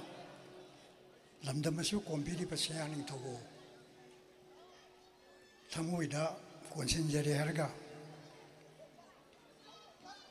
ꯑꯩꯍꯥꯛꯀꯤ ꯑꯁꯤꯒꯤ ꯋꯥꯔꯣꯜ ꯑꯁꯤ ꯄꯤꯖꯒꯦ ꯑꯍꯥꯟꯕ ꯃꯛꯇꯗ ꯉꯁꯤꯒꯤ ꯆꯤꯐ ꯒꯦꯁꯀꯤ ꯐꯝꯐꯝ ꯂꯥꯡꯗ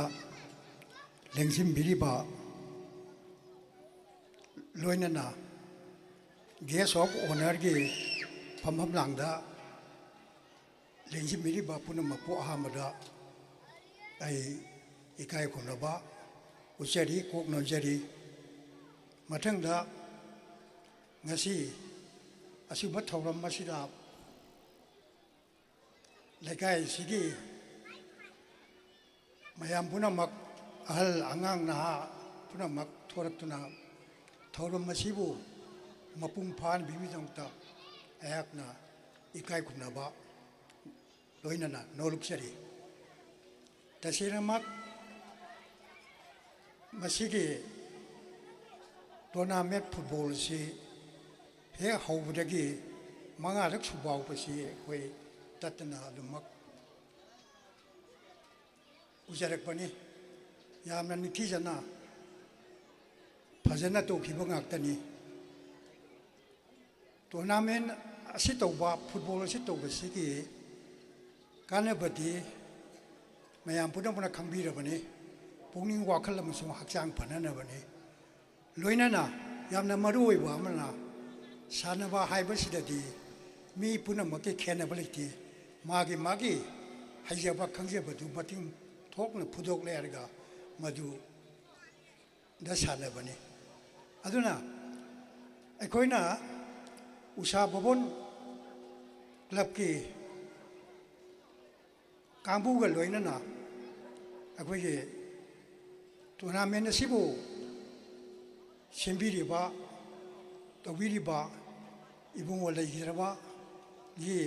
निंसिंग बबोइना पांगथोकपसि यामना नुंगाइग्रबा फजग्रबा अमनि अदुना अखोइ पुनमक्सि ngasi tinari पुनमक्सि अखोइ अमत ओइना यामना पुक्सिंग खोजल तिनना तौरिबा परफॉर्मेंस सिंग असि येंगलगा पुनमक्सि अफबा ओइसनु अदुगा तुंगदा असुंबा टूर्नामेंट से पांगथोकतना पिकलेसु पिकना इंडिया की मनुंगदा मणिपुर से स्पोर्ट अमसुंग कल्चर आर्ट्स ना मणिपुर से मसक ताइबनी अदुना असिगुंबा यामना मरुओइबा पोषक असे अखोइगे ngasi चथरीबा असुमाइना मथंगदसु चथरी हारगा यामना पुक्सिन खोजेन तिनबा हक्चांग फबा वाखन नुंगाइबा अदुगुंबा खुनाय अमा ओइननबा मवोंगदा सिंबिरिबनिना मधु सोइना ओइथोकपा ओइसनु हाइबा असिगुंबा अयाकी वाखलोन असि थमजरगा ngasigidamaktadi ayakna khara hajaribasi hairaga matanga swaida ayak tensinjage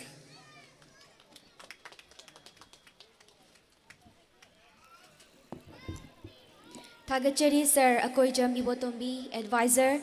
UBC Sayang Presidential Speech Lanthok Pirambagidama Tauramasi ki makhacha thajarak poina Vote of thanks Lanthok Pinaba Kai Kumnabucha Bagaloinana Lingsin Birakna Bahangachari Oza Prakash Soraisham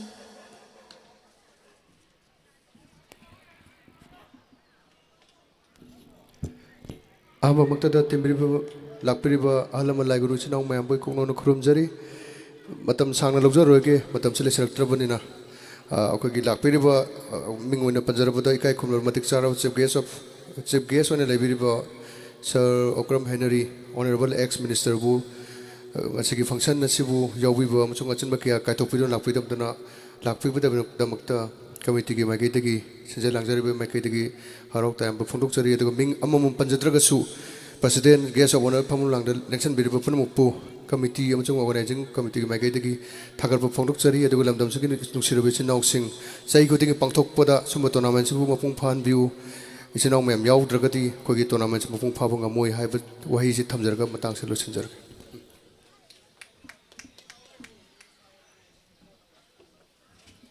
Thagachari Oza Prakash Raisam Vote of thanks Lanthok Pirambagidama Pangthok Chariba 8 Imolas Wahingba Memorial State Level Open Futsal Football Tournament Lisingani Kuntaruki Opening Ceremony gi Official Thauram President gi ayaba lawjaraga matang asida loisinjabaga loinana thamjari ba opening match si haudok pina bai kai khumna jaraba chief guest ki mafamda khutsina jari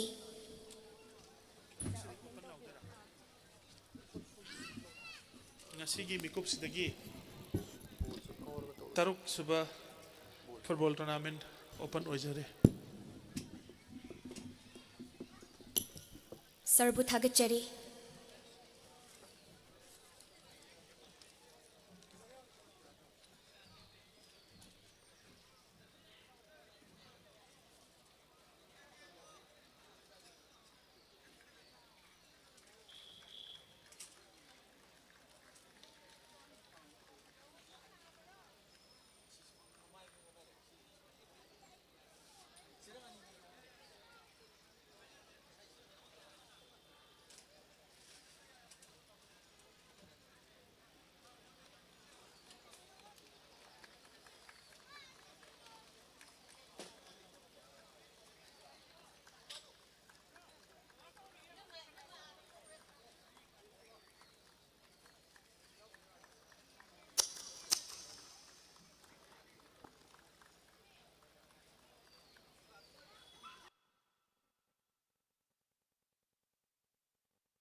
अखोई हौजिक match असी हौगदोरे अदुना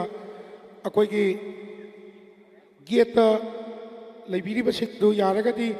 खितंग मफम चाबा चाबा मफम फंबियो मरमदी ball असिना कौरकपदा अदोमदा सोकप खोट थोकलगदी अखोई सु नुंगाइजदे अदुना यारिबा मखै मफम चाना चाना लिंगसन बिदुना ngasiगी तरुक सुबा Imoles वायंगबा memorial open futsal football tournament असिगे हौदोकपा नुमित असिगे अहानबा मैच अखोई मिकुप खरगी मनुंगदा अखोई हौजरगनी सानबगदब टीम असे ममांग सहीगी अखोई ममांग सही हाइजबदी अहम ममांगी 5th एडिशन की विनर ओइगिफा जोन FC B अमसुंग अनाउ स्नाइपर हाइरिबा टीम अनि असिना ngasiगी अहानबा मैच असी सानबगनी मखा थंगबदा अमूबा ड्रेस सेलिबा टीम असी फॉर्मर चैंपियन जोन FCB की प्लेयर ने अदुगा अवांगलोम थंगबा सरुक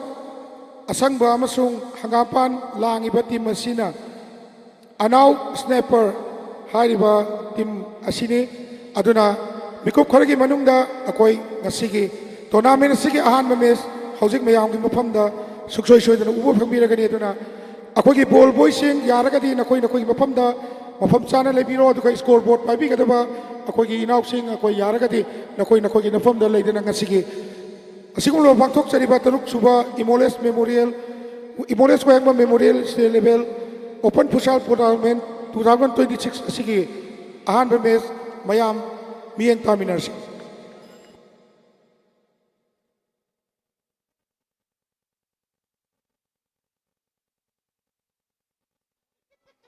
अदुगा मरक थना जालीदा नप्पगा येंगे बंगांग सिंग अदुगा कोई वॉलंटियर सिंगना मखादा कुमन निबनि सिंगचरी बॉल गुमना करिगुंबा थारकलगदी मकोइदा सोफन यावगनी अदुना यारिगदी खितंग खितंग लाम येंबिनबनि सिंगचरी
FC की ना 0 ने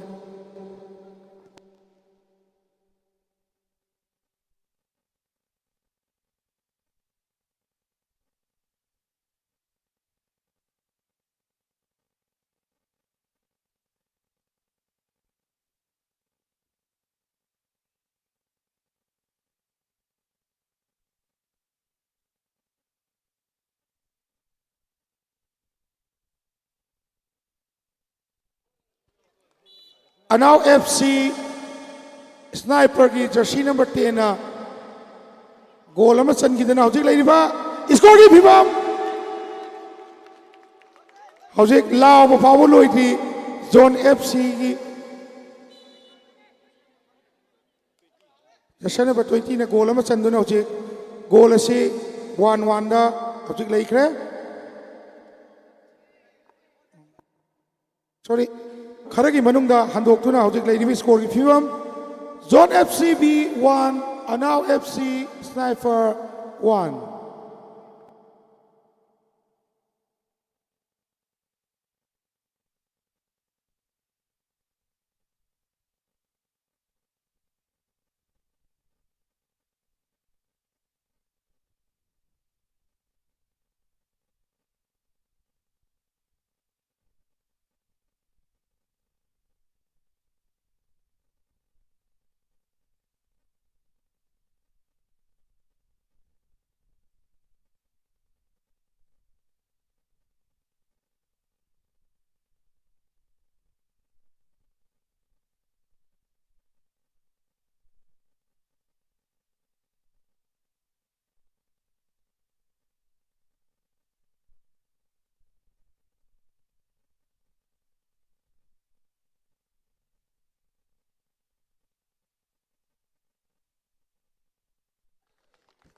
जोन FCB जर्सी नंबर 10 ना अमुकसु गोल अमुक चंदना हौजिक लेरिबि स्कोर की फिबम जोन FCB 2 अनाव FC स्नाइपर 1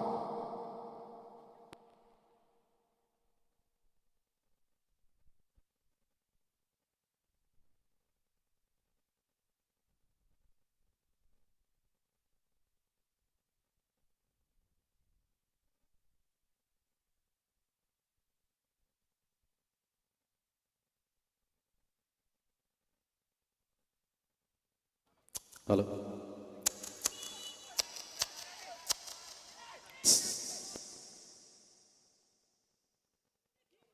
हौजिक अनाव FC के फॉल मंगा सुग्रे मथंग अमग अमुक तारगदी अखोई जोन FC ना अखोई की पेनाल्टी अमग सुफंगने हौजिक जर्सी नंबर 10 जोन FC की जर्सी नंबर 10 ना गोल अमक चंदुना मसी हौजिक लेरिबा स्कोर की फिफम जोन FCB 3 अनाव स्नाइपर 1 हंदक जही की टूर्नामेंट सिगे अहान बे हैट्रिक सु अखोई की जर्सी नंबर 10 इनाव सिना जोन FC की इनाव सिना हंदक सही की अहान बे मैच सिदा हैट्रिक गोल चंदुना हौजिक लेरिबा स्कोर फिफम जोन FCB 3 अनाव Sniper 1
अमुकसु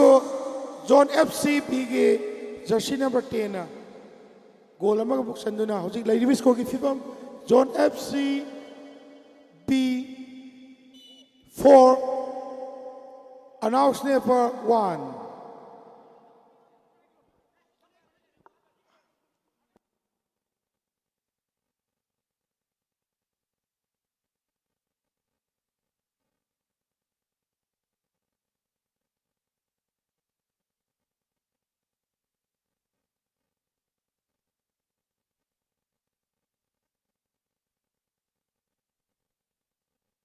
Object lady for the people zone FCB 2 aduga announce for 5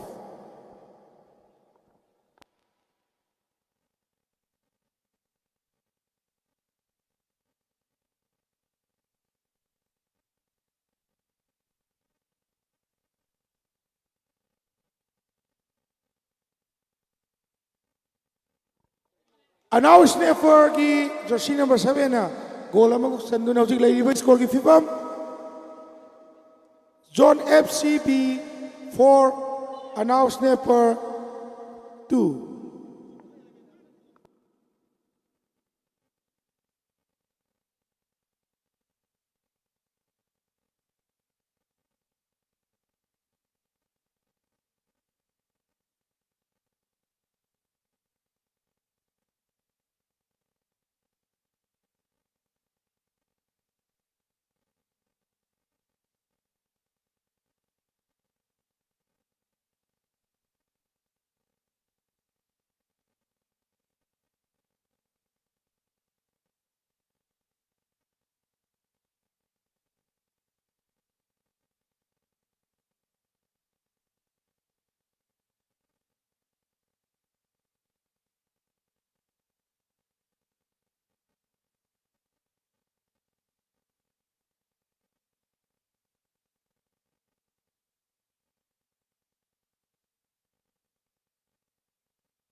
announce sniper की कोई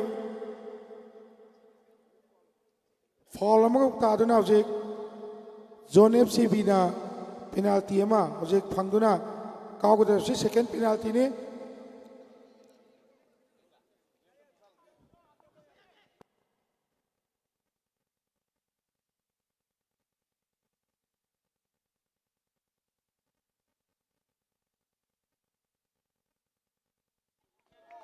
हौजिक पेनाल्टी अदु अकोई गोल ओथोकिदुना जर्सी नंबर 10 गोल अदु ओथोकिदुना जोन FC की बिगी लेरिबा गोल की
जर्सी नंबर 10 अमुकसु चंदुना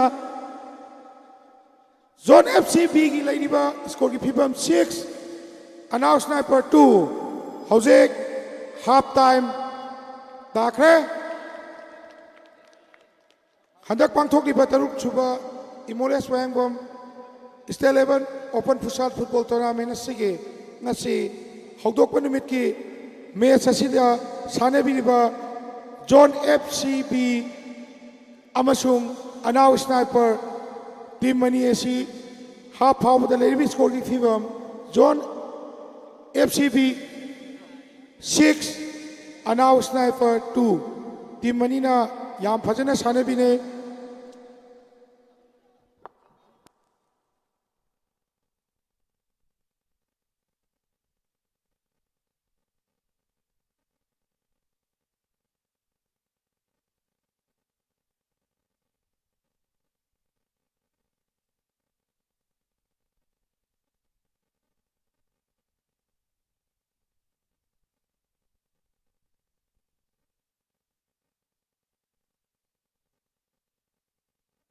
अदुगा मरक थना मयाम की मफम निक्सिंग जबमना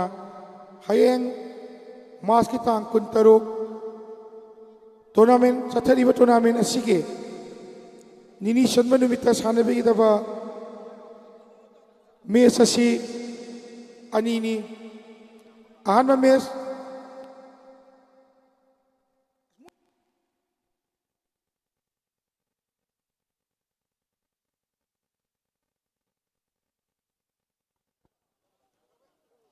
अहम मैच पुंग अमा मखाई FC हाइरिबा टीम असिना सानबेगनी अदुगा नुंगथेल दी पुंग अनि मखाई ताबा मतमदा तामो FC अमसुंग TYC हाइरिबा ग्रुप A की टीम अनि असिना हयेंगी अनि सुबा मैच असि सानबेगनी अदुना लेंगबी लेंगबा बिबाबो पुंग नमंगना हयेंग नुंगथेल पुंग अमा मखाई ताबा मतमदा उसाबवन क्लब की ग्राउंड असिदा लेंसन पिरक्तुना असिगुमलबा तरुक सुबह Imoles Waingbam memorial state 11 open futsal football tournament 2026 असिगे नी सुबह मैच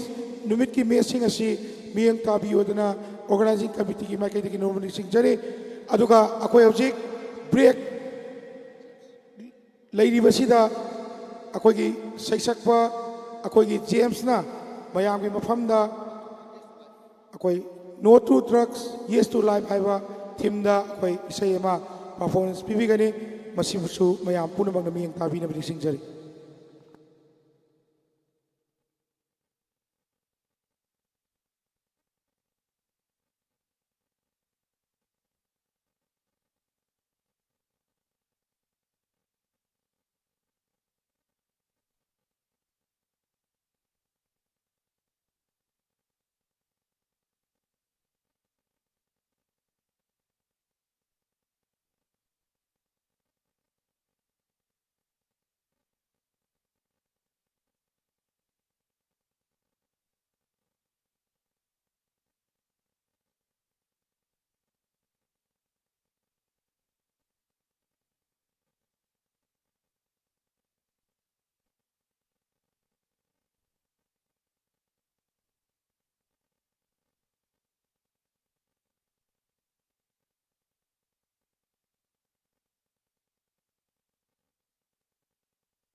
ꯑꯩꯈꯣꯏ ꯇꯤꯝ ꯑꯅꯤꯒꯤ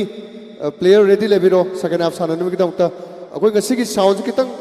ꯖꯦꯛꯇ ꯄ꯭ꯔꯣꯕ꯭ꯂꯦꯝ ꯂꯩꯕꯅ ꯑꯩꯈꯣꯏꯒꯤ ꯏꯅꯥꯎ ꯖꯦꯝꯁꯀꯤ ꯏꯁꯩꯁꯤꯁꯨ ꯑꯩꯈꯣꯏ ꯐꯥꯏꯅꯦꯜ ꯗꯦ ꯅꯨꯃꯤꯠꯇ ꯗꯦꯠ 12 ꯑꯦꯄ꯭ꯔꯤꯜꯗ ꯄꯥꯡꯊꯣꯛꯅꯕ ꯑꯗꯨ ꯔꯦꯗꯤ ꯇꯧꯖꯔꯒꯦ ꯁꯥꯎꯟꯁꯦ ꯈꯤꯇꯪ ꯉꯁꯤ ꯈꯤꯇꯪ ꯄ꯭ꯔꯣꯕ꯭ꯂꯦꯝ ꯈꯔ ꯊꯦꯡꯅꯖꯔꯦ ꯋꯥꯔꯧꯕꯤꯔꯣꯏ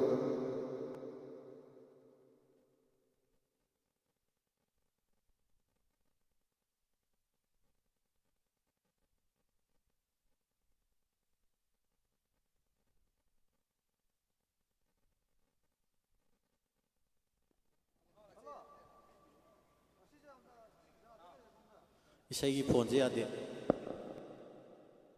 houbido referee houbido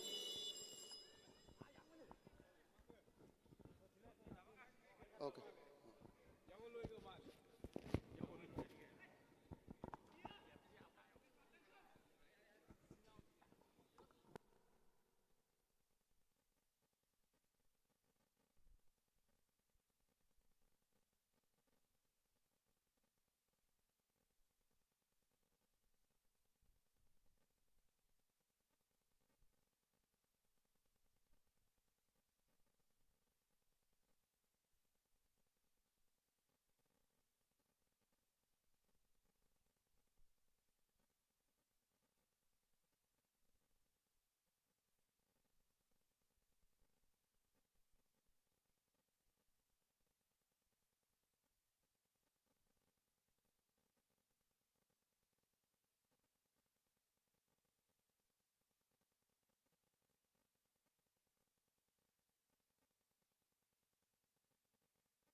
ꯍꯧꯖꯤꯛ ꯖꯣꯟ ꯑꯦꯐ ꯁꯤꯒꯤ ꯐꯥꯎꯜ ꯑꯃ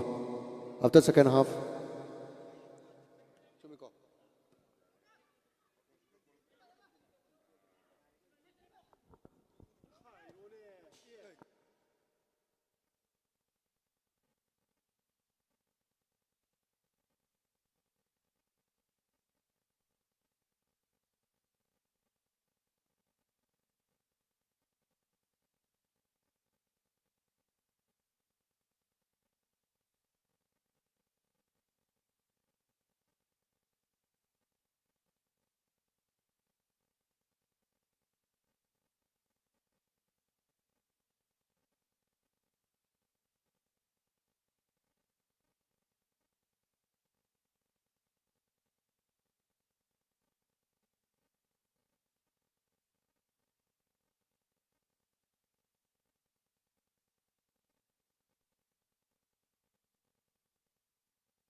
Epidemia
tournament ahuba opening match oina sanadigiba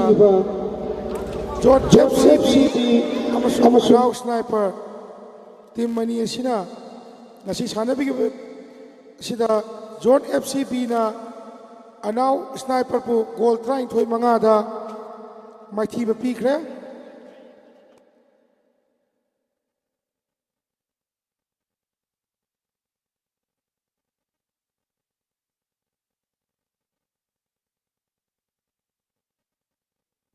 ngasigi